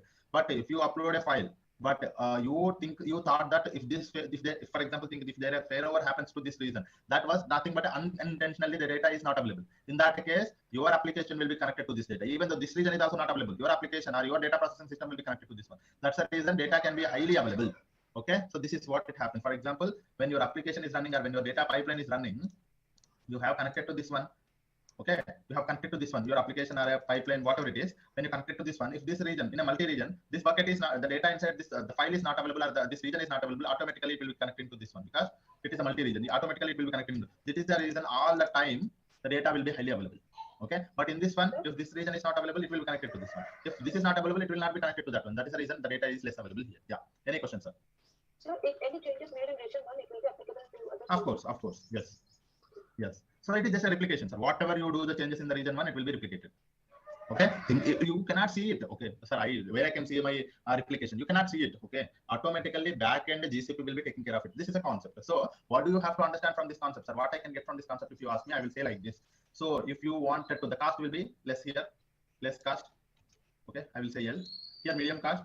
It is a high cost. Not high, but the cost will also be lesser, but comparatively. Okay. So if I'm actively updated any files and I want to reverse that one, it is possible. You wanted to revert the changes? You can go for the object version. We will come to that topic. Yeah. So what is the concept of that? What is the thing that you have to get from this location is that, so according to your requirements, sir, I wanted to, it's okay for me if it is less available also, that is fine. I don't need a replication. I want a less cost. You can go for region. No. At any cost, I don't want it to lose the data, or at any cost, the data to be available all the time. In that case, you can go for this one. Okay, so this is what is all about the location, sir. Now you understand that what is I mean by the multi-region, dual region, single region. Dual region highly available across largest area. Dual region highly available across 2 regions only, and lowest latency with a single region. So this is what it is. Okay. Now if I select a multi-region, the cost will be, you'll be able to see here, guys. Okay. And if I select a dual region, I will select 2 regions, and the cost will be like this. And if I select a multi-region, the cost will be little less. There is no replication cost here. Okay, so this is how it works. So as per my business, I don't want it to lose the data at any cost, so I will go with the multi-region. And inside that, I select Europe or Asia specific or this one. For now, I'm going with the US multiple regions. So this is the region I have selected. Inside that US, the data will be replicated to the multiple regions. Okay, so this is all about a location type. Once you have selected a proper location, click on continue. And this is where is your storage class. Sir, what does that mean by storage classes? You set here, you look at here. In the storage classes, we have 4: standard, nearline, whole line, and archive. Okay, let us see what is this. Okay, storage classes. Okay, so in a storage classes, you have to in a storage classes we have 4. Sir, one is standard storage class, nearline, whole line, archive. Okay, so let us not worry about these 4, but let me tell you, sir, I have a requirement that I am uploading one file to one of my bucket, and that file I wanted to access it frequently. Okay, what you are doing, sir? You have created one bucket. And inside that bucket, you are uploading some file called sales.csv. Okay, this file you wanted to access it frequently. In that case, you selected the bucket storage class as a standard. Frequently accessed data. Okay, what is this one, sir? If you wanted to access this file frequently, then you can go for the standard storage class of this bucket. Okay, this is your bucket. Okay, this is one thing. And nearline, sir, you don't want it to access it frequently. Your manager told that we are going to access this file, or we are going to retrieve this file, or we are going to work with this file once in a month. Okay, once in a month. Then you can go for a nearline. Okay, so this is what is. And one more thing is like, no, it is not frequently, it is not once in a month. We are just accessing once in a quarter. Then you can go for a whole line. And one more is, you can say once in a year. What is this? What are the advantages that we are getting? I will tell you, sir, but just understand the concept, okay? So if you have a file inside a bucket, if you are accessing all those files inside that bucket frequently, you can select that bucket as a storage class of standard. Okay, no. If you are not frequently accessing it, if you are only wanted to access it once in a month, you can select as a nearline as your storage class, or whole line as your storage class for once in a quarter, archive for once in a year. Okay, so this is all storage classes, guys. Let me show you one advantage diagram. You will be able to understand it. 1 minute. Let me open that. Somewhere I got it.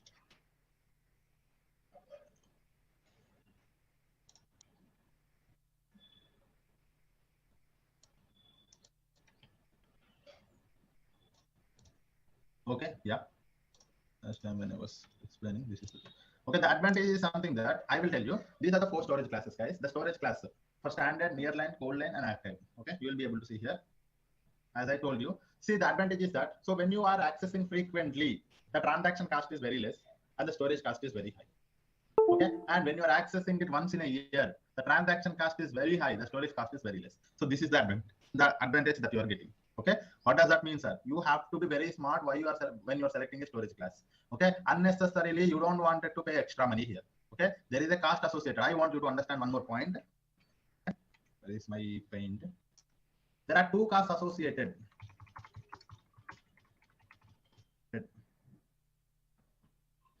When you interact with a service, any service, there are 2 costs associated. Yes. If you interact with and if you are working with any of the resource in the GCP, and not only in the GCP, even you go to the AWS Azure also, there are 2 costs associated. One is storage cost.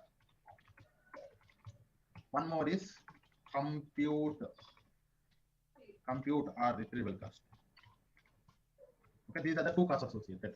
Okay, one is storage cost, one more is retrieval or compute cost. For Google Cloud Storage, it is there. Storage cost will be there, retrieval cost will also be there. Storage cost is nothing but for storing this particular data inside a bucket, that is a storage cost.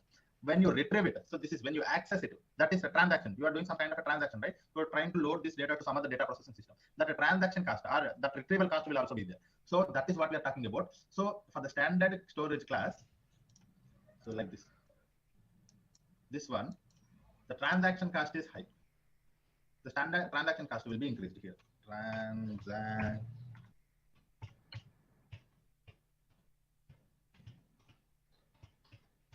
Transaction cost will be increasing. Okay. So the transaction cost will be increasing from the standard to the archive. That means, what does that mean, sir? When you are accessing once in a year, when you access that file, the cost will be very high. But when you are frequently accessing the data, the cost will be very less. Why, sir? Because again, there is one more cost, that is storage cost. Okay, storage cost will be very high here. Storage cost is very high here. Okay, so the storage cost is for frequently access the data. You have to, the data to be available all the time when you frequently access it. That means the storage cost for the particular storage class is higher, because when you frequently accessing it, the data to be highly available, to make the data to be highly available all the time, the storage cost is increases.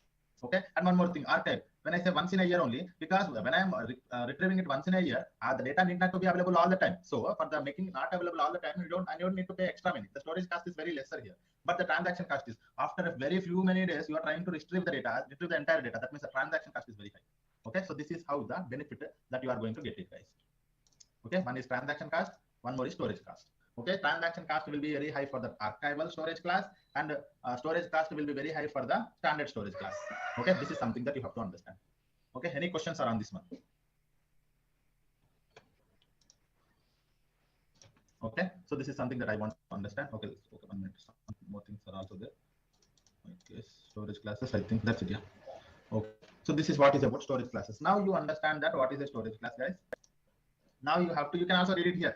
Best for short-term storage, frequently accessed data. Best for backups and data accessed less than 1 a month. And best for disaster recovery, less than once in a quarter. Best for long-term digital preservation data, accessed once in a year. Okay, so according to your requirements, sir, you are creating a bucket. That bucket is only for the disaster recovery. That means you are only accessing the data once in a quarter. You go for this whole line. Sir, I am creating a bucket. I wanted to use that bucket files inside a bucket all the time. You go for the standard. Sir, I wanted to be create a bucket for the backup purpose. Then you can go for the near line. Okay, so this is what you have to do, sir. Okay, so this is all about storage classes. Now I wanted to access the data frequently. For that reason, I am selecting a standard as my storage class. Okay. Sir? Yes. At initial stage, if we have chosen achieve, immediately if we want to choose the data, will it be very good question? Yeah, very good question. So initially you have selected as an archive as your default storage class, but you later some point of time you understood that this is not going to be archive. You wanted to be access the data very frequently. That's your question, right? So you can make it. You can convert a storage class from one to the another according to your requirement later. Also, you can edit the bucket. So this is a editable option. So if we edit also, we can pay in the middle also. We can, sorry. The cost will be until that time. For example, you for 1 month you have mentioned it as an archive. The cost will for 1 month will be only for that particular archive storage class. And after next month you have selected as a standard as your storage class. The cost will be from there. Whenever you select the standard, from there the storage cost will be according to the standard storage class. And our Google will be Google Cloud is very smart enough to understand that how you are selecting the storage classes. Not only that, how the computing and how the resources you are using, how much data. Even though you create a bucket, you don't upload anything. Google Cloud will understand that you just created a bucket, you have not uploaded anything. That means you are not using any resources. There won't be any cost. And you selected a storage class, this one, that one, this one, that one, but you don't uploaded anything. There is no cost at all. But if you uploaded one file inside a bucket and you selected a standard for 1 month, and after second month you selected archive, the cost will be according to that. Standard, the cost will be standard into some 10 rupees or some 100 rupees, standard into 10 plus archive into some 150 rupees is totally equal. So for 2 months, that is a charge of that. So that is how it is. Okay. Okay. So do you require downtime to change that class of the storage? There is no downtime. Yes. I mean, there will be a little latency, but it is very less. Yeah. Okay. When you select one storage class from one that to that, how much time it wouldn't take much time. But if it is a lot of data, even though a lot of data also it wouldn't take much time. In the back end, there can be like 1 or 2 seconds. It would be in milliseconds, guys. It would be in milliseconds. The downtime will be. Okay. Yeah. Okay, that is one thing. That's those 2 questions are very good questions, guys. Even I wanted to cover that. Yeah. So that is one thing. And we have selected, now I have selected a standard because I wanted to frequently access the data. So that is something that I have selected. Now, this is a very important thing because I wanted to control the files inside my bucket. Very important thing because everyone wanted to worry about security, right? So this is where we are securing our buckets and files. So very important topic. Please be focused on this one, guys. Okay. So the thing here is, where I will keep it here. Okay. Okay. I'll keep it here somewhere. Yeah. So the thing here is access control.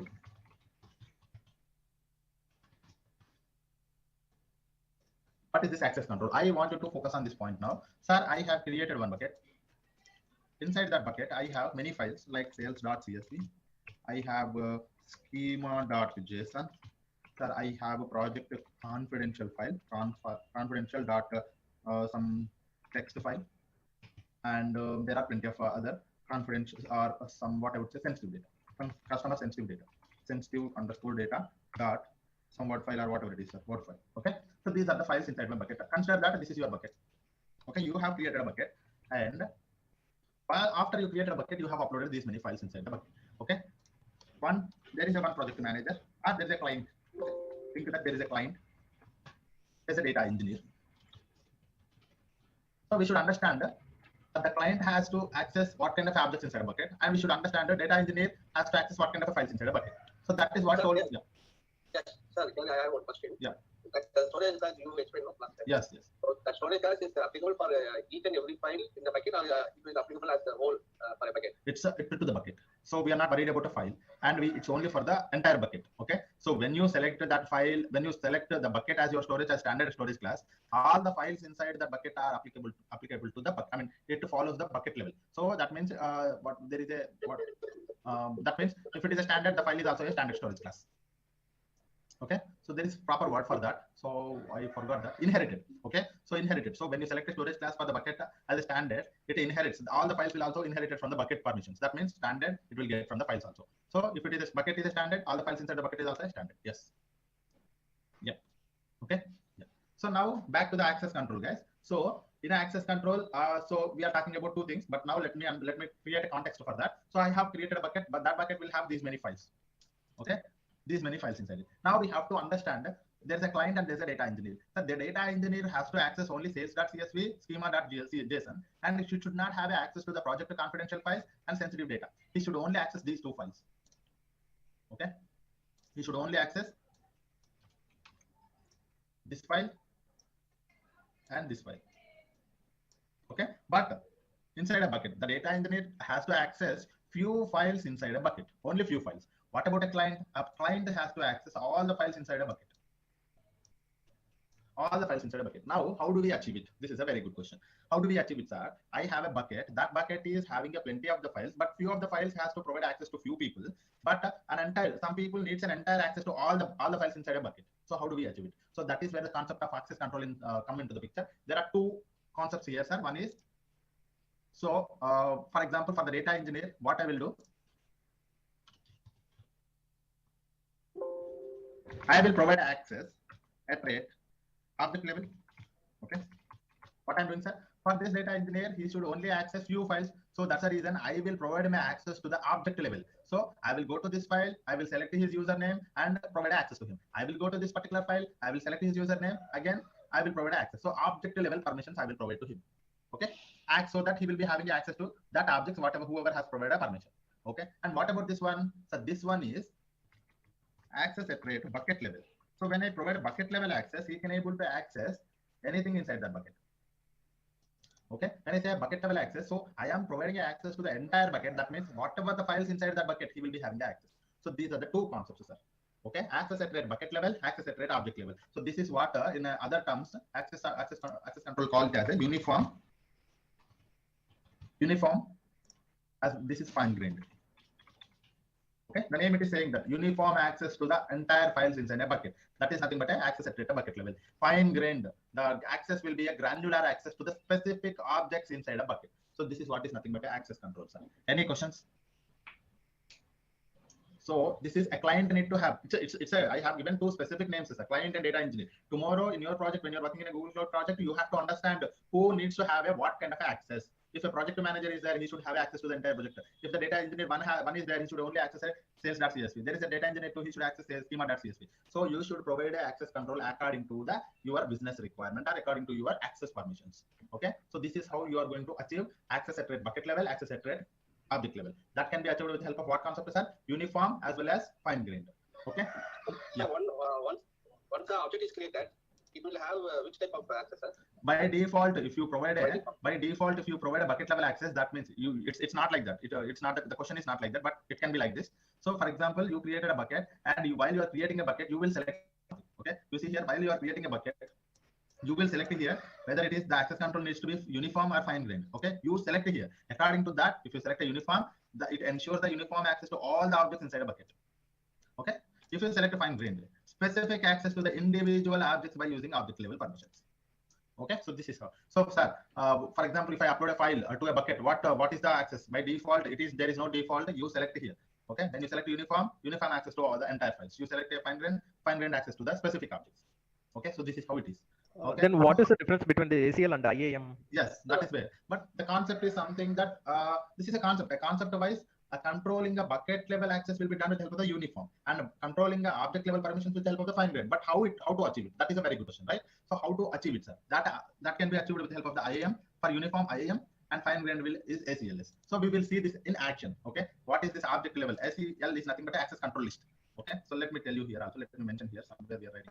At any point of time, we can edit those. We can edit the. Yeah, we can edit it. That's not a problem. You selected today as a fine grained, but tomorrow you wanted to make it as a uniform. That is fine. We can do it. Okay, so this can be achieved. Uniform can be achieved with the help of the IAM, sir, and this can be achieved with IAM plus ACLS. Sorry. Okay, so when I say fine grained, you can actually provide entire bucket access as well as object access, guys. This is not, so it is a next level. Fine grained is a next level to the uniform. So when I say you can provide both bucket level access, you can provide with help of the IAM, and ACLS, nothing but an access control list. So object level permissions also you can provide it here. Okay, so we will see in action how it is in next to 2 minutes. Okay, I think we are up to time, but so shall we continue tomorrow, guys? But you understood the concept here, right? The concept is something that the access control, there are two concepts. One is uniform, one is fine grained. In a uniform, you provide access at right bucket level. In a fine grained, you provide access to a specific objects to a specific person. Okay, you have to understand specific object to a specific person, because if you understand that specific, when I select that file tomorrow, and when I click on the permissions, I can just enter his email ID and provide access, whether that is editor access or a browser access, whether it is a viewer access, I can able to select it tomorrow. Okay, what kind of access we need it. But concept-wise, bucket level access, object level access. Uniform can be achieved with help of the IAM. Fine grained can be achieved with help of the ACLS. Nothing but an access control list. Okay, so these are the two concepts, sir. Tomorrow we will continue from here. Yeah, any questions anyone having? Yeah. So who had that uniform access, he can access all that bucket, right? 1 minute, guys. 1 minute. Okay, yeah. Hello. Sorry, yeah, someone is talking. Yeah. Yeah. Who have the uniform access? Wait a minute. Okay, please continue. Yeah, Sasi Kumar, can you talk now? Yeah. Usually, if you are selected as the uniform, so whatever object we are creating for a particular fine grained also, it will first created as a uniform only. That time using IAM and ACL, we have to change it to fine grained. Correct. That is correct. So the question here is very simple. He has asked a very good question that I wanted to tomorrow also explain, but now I will tell you. So, sir, today I have selected a uniform access. That means I can only provide a bucket level access today. Okay, so if I wanted to make it as a fine grained, because I wanted to provide, I understand the business today that yesterday I have selected a uniform, but today I understand that, so I have to provide a object level permissions to few people, because I don't want to provide an entire access to the bucket. So in that case, you can go for the fine grained with the help of the ACLS. That is a good question, yes. And it's also vice versa also. Today I have selected a fine grained, but I don't wanted to apply a fine grained. I wanted to apply a specific access. You can come back to the uniform also. That is also fine. It can be editable. This is also editable option, guys. Yeah. One more guy is asking the question. Yes. Yeah. So my question is like similar to that. So if someone have that uniform access, that means he have that fine grained access, right? If someone is having the uniform access, that means he cannot have a fine grained. Yes. Yes, means he have the entire bucket access. Means he can access all the fine grained access also here. So uniform, you can only achieve bucket level access, but with the help of the fine grained, you can achieve both uniform plus object level. But objects are inside that bucket, right? Yes. So see here, this is the next level. When I say this is level 1, this is level 2. When I select a fine grained, the level 1 will be achieved. For example, in a fine grained, if I wanted to provide him an entire bucket access, I can do that. Or in a fine grained, if I wanted to provide only specific object access, I can provide it. You can understand level 1 and level 2. Level 2 is above than the level 1, right? So that's all. Okay. Yeah. So yeah, someone is asking about IAM, right? So we will be having a separate concept for the IAM, guys. IAM is identity access management. Identity, who can do what on which resource. Everything tells by the IAM. Okay, we will be having a separate topic. Maybe day after tomorrow onwards, we are going to start it. Okay, very important topic. What is the role? What is the permission? What is the access? What is the list of principle of least privilege? What is a resource hierarchy? What is a user account? What is a Google account? What is a service account? Everything we are going to discuss there. Okay. Yeah. If you're providing any access, it will go for approval, uniform access or fine grained anything. One more yeah, when you apply 1 minute, guys, when you apply one particular access control to a uniform, you can only do that when you are an admin or when you are an owner to that project. Okay, it's not that, sir, I wanted to provide access to some, I'm a data engineer, I wanted to provide access to one more person. It's not like that. But you create a bucket. When you are creating a bucket and when you have access to create a bucket, you can do whatever you want. That means you are the owner of that particular bucket. Then I say that, sir, I'm the owner of the particular bucket. I'm creating a bucket now. So I selected uniform today. You can provide access to the any number of people as a bucket level. And you can make it fine grained also. You can provide a specific access, object level of access also to the specific people. Yeah. Yes. Yeah. Someone is asking a question. Yeah. Yeah, sir. Sir, here I am having doubt whether these 4 files which is there won't follow parent-child architecture, sir. It is not inherited, sir. Because if you are giving us a bucket level, it can override the object level now, sir. No, I did not get the question. This is not a resource hierarchical relationship. There is no. These are the individual files. Okay, these are the individual files. Okay. So it is you wanted to provide access bucket level, you provide it. You want a specific object to the specific user, you provide it. Okay, so that is how. Yes, guys. I think I wanted to talk to you, sir. That's why I'm asking your phone. Okay, what about auto class? So no, sir, I'm not going to share my contacts here. It's not a correct way to share my contacts. So you can connect with our team if you guys have any questions. Cloud Shell and Cloud SDK, and how is data synchronization done across the regions? We will see that how, yeah, data synchronization will be done in the backend. We are not going to be a part of it. When you select a proper storage, a proper location, that will be done. And yes. And what about auto class? Yeah, auto class is something that according to you. For example, nowadays you are earlier you worked with a gear system, right? So there are 5 gears. Nowadays the car comes with auto class. So according to your speed, the auto gear will be happening. Likewise, according to your usage or according to your retrieval and storage, it will be automatically selected. Okay, auto class. Yeah. We can create a bucket through script. We can create a bucket. Tomorrow we are seeing it. Yeah. Okay, script, not through. Yeah, with a script means what? Like Python script like that. That can also be done. Yes, we can create a bucket with help of the script also. That is also we can able to create it. I will tell you that as well. For example, if you are working with a Python language, when you are working on application or something, you wanted to interact with this bucket or create a bucket, right? You can do that. I will tell you.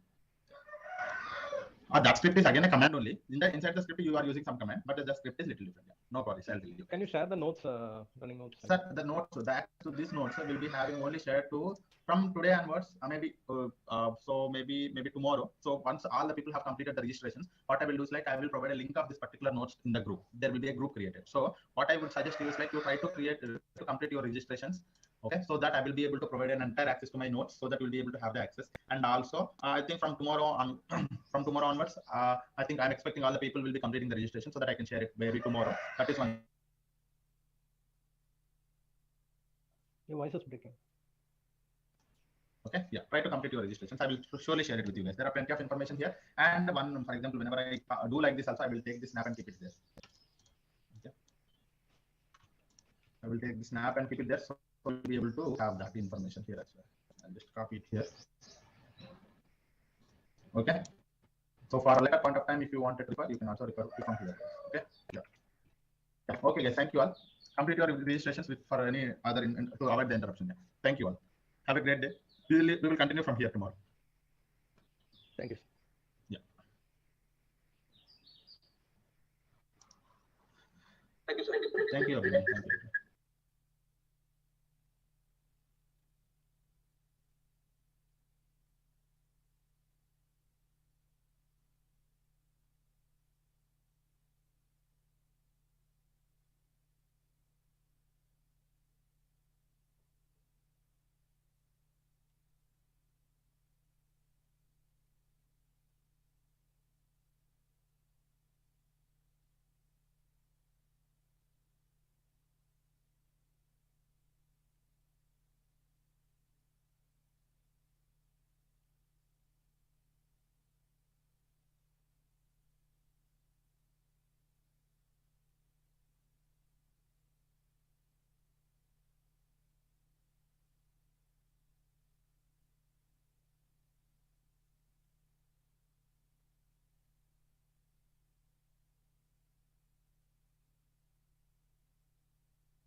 Good morning, everyone.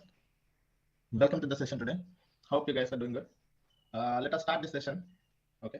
So if you remember, yesterday we were discussing about how to create a Google Cloud Storage bucket. Recording in progress. Right? So let us pick it from there.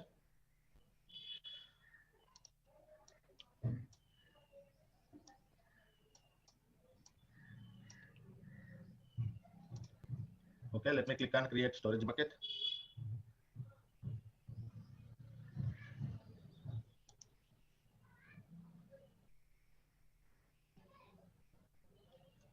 So we should first give a proper name to the bucket, guys. So I'm going to give a name like this. Storage bucket. That's 10. Okay, so this is the name that I have given, and that name is available. This is where we have to select a proper location. We now know that there are 3 types of locations. One is region, dual region, and multi-region. There is no replication in the region. There will be a replication in the dual region to the across 2 regions, and in a multi-region there will be a replication in multiple regions. And which is having a high availability, sir. In multi-regions, you will be having a high availability, guys. So that is also we can see. Okay, so I am for now the location type I am selecting as a multi-region and clicking on continue. And here we have to select a proper storage class. There are 4 storage classes you can see here, guys. Okay, so one is standard, nearline, cold line, and archive. We now know how to select a proper storage class also. We have seen yesterday, right? So this is what it is. So if you are accessing the file frequently, then you can go for the standard. If you wanted to access a file once in a month, you can go for the nearline, and once in a quarter for cold line, once in a year for the archive. And the cost, and there are 2 costs associated for the each service, right? For this one, there will be a transactional cost, there will be a storage cost. Transactional cost will be very high for the archival storage class, and storage cost will be very high for the standard storage cost. Why? It is because if you wanted to frequently access the data to be highly available, that is the reason the storage cost will be very high. Likewise, if you are accessing once in a year, the data has to be available once in a year. So that is the reason the storage cost is less. But when you are retrieving the data, so the data transaction cost will be very high. So this is the main difference between the storage classes. So we now know how to select a proper storage class as well. So for now, I'm selecting a standard, guys, because I wanted to create this bucket for what purpose? Frequently accessed data. So that is the reason I'm selecting this. Okay, I'm clicking on continue, and this is where we are. This is the place where we are controlling the data inside the buckets, right? When you create a bucket, so you are going to upload some objects inside it. So how to control the access to those objects? This is where we are defining that. So there are 2 things. One is access control with the help of the uniform, access control, fine grained. Uniform means there will be uniform access to all the buckets, uniform access to all the objects inside a bucket, and fine grained access to each object inside a bucket. Okay, so uniform means access at right bucket level. That will be achieved with help of the IAM, identity access management. And one more thing is access at right object level. Each object you are going to provide access, that can be achieved with help of the IAM plus ACLS, nothing but the access control list. Okay, so this is what one more thing. So I'm going to select fine grained now. Okay, click on continue.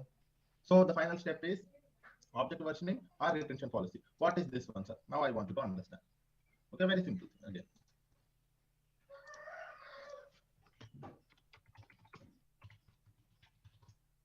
Object versioning. What is this one, sir? You have created a one bucket. Think like this. You have created a one bucket. So this is your bucket. Okay. Once you created a bucket, you have uploaded a file. Think like this. You have uploaded a sales.csv file. Okay. For some purpose, you have used this file. Okay. For data processing purpose, you have used this file. Okay. So for here, you are doing some data processing. Okay. Here you are doing data processing. For that, you need this file. You took this file from here. Okay. And you are doing some activity on it. Okay. Okay. What you have done, sir?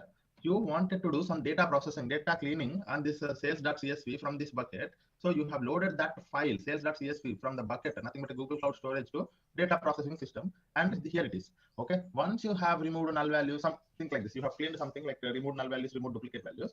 After that, where you have to store, again, I wanted to store here, guys. Okay. When you wanted to again store here, now understand, sir. When you wanted to again store here, now tell me what are the options to you. What are the options? Either you can overwrite this object.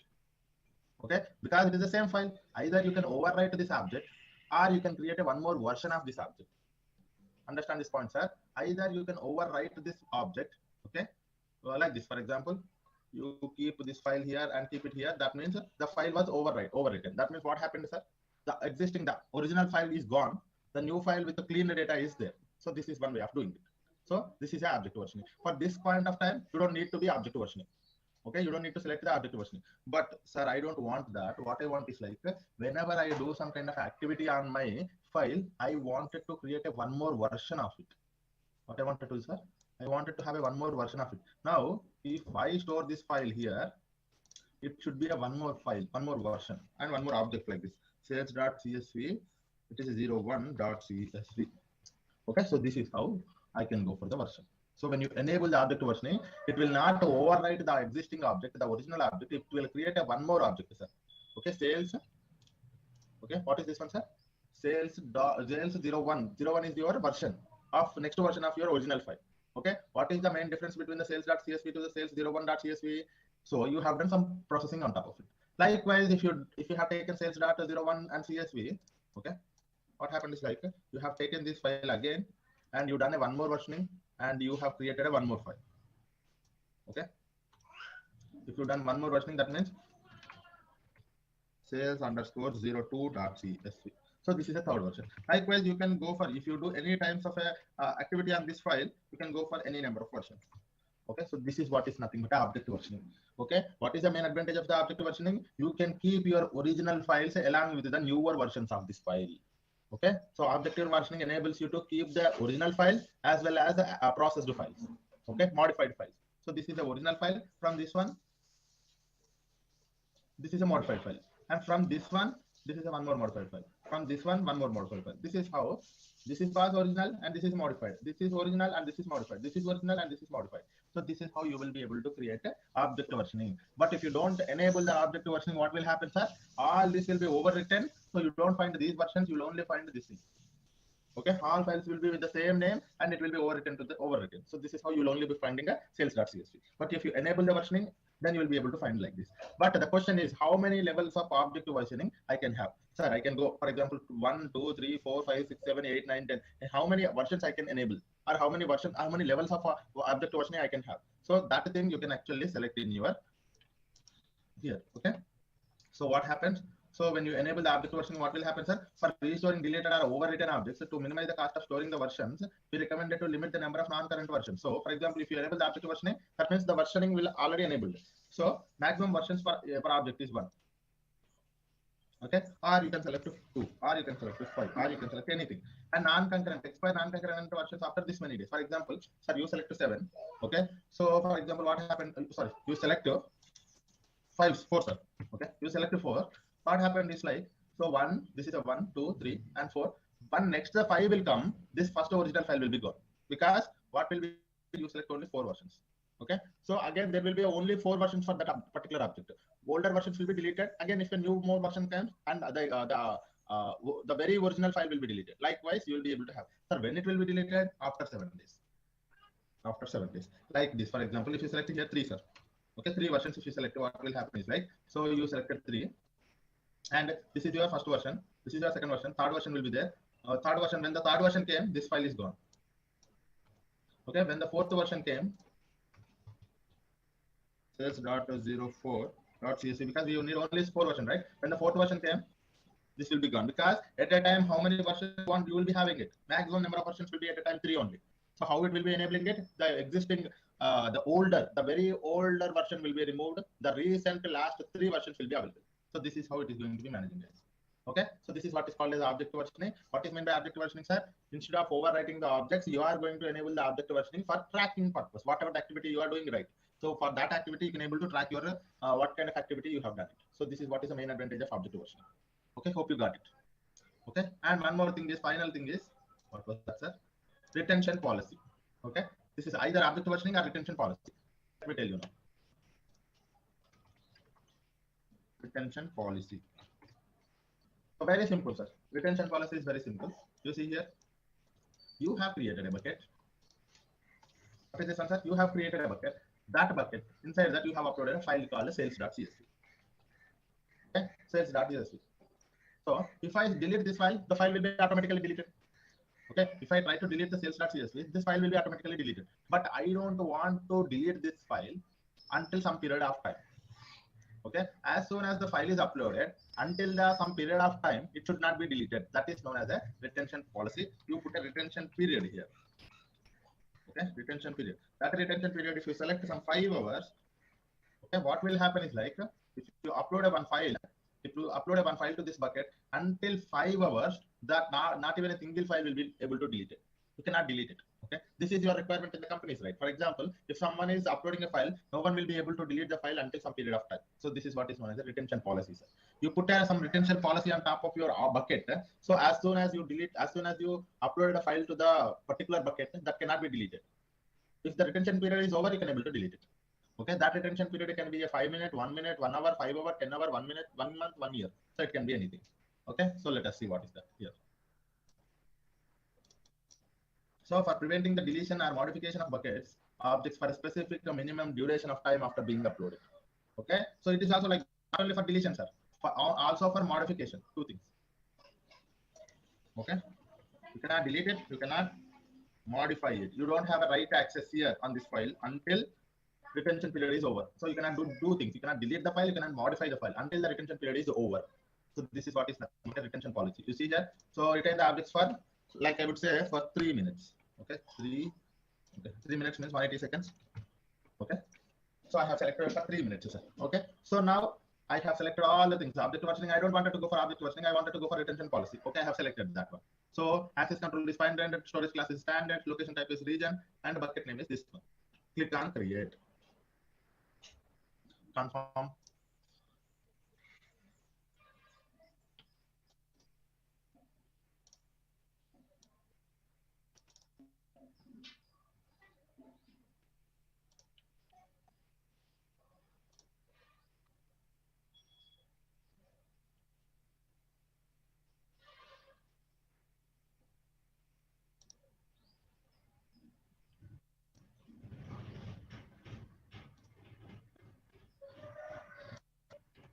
Okay, now you see here, sir, bucket storage bucket batch 10 is created.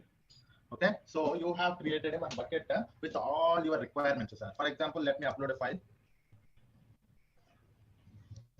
Okay, let me upload a file, guys.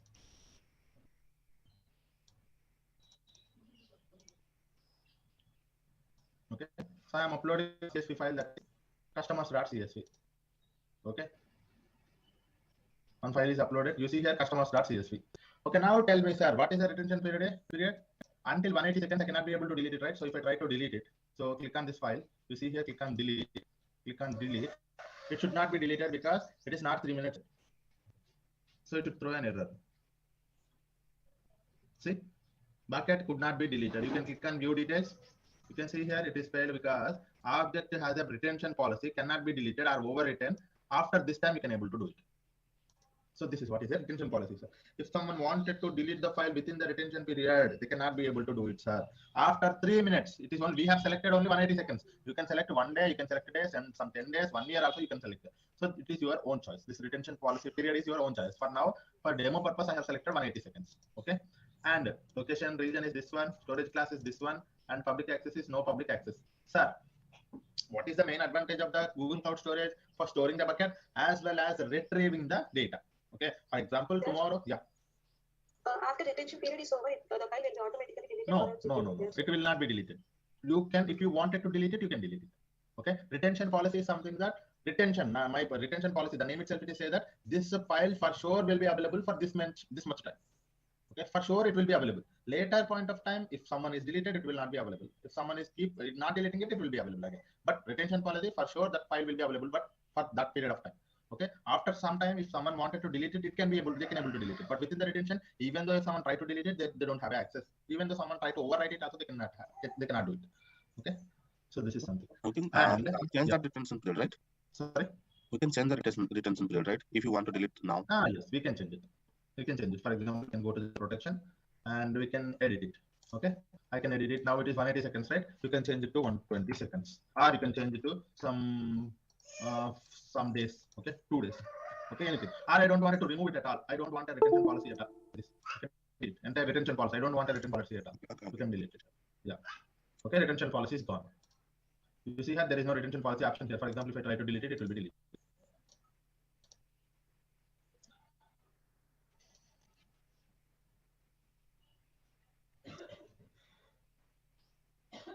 Done, deleted. Okay, so this is how.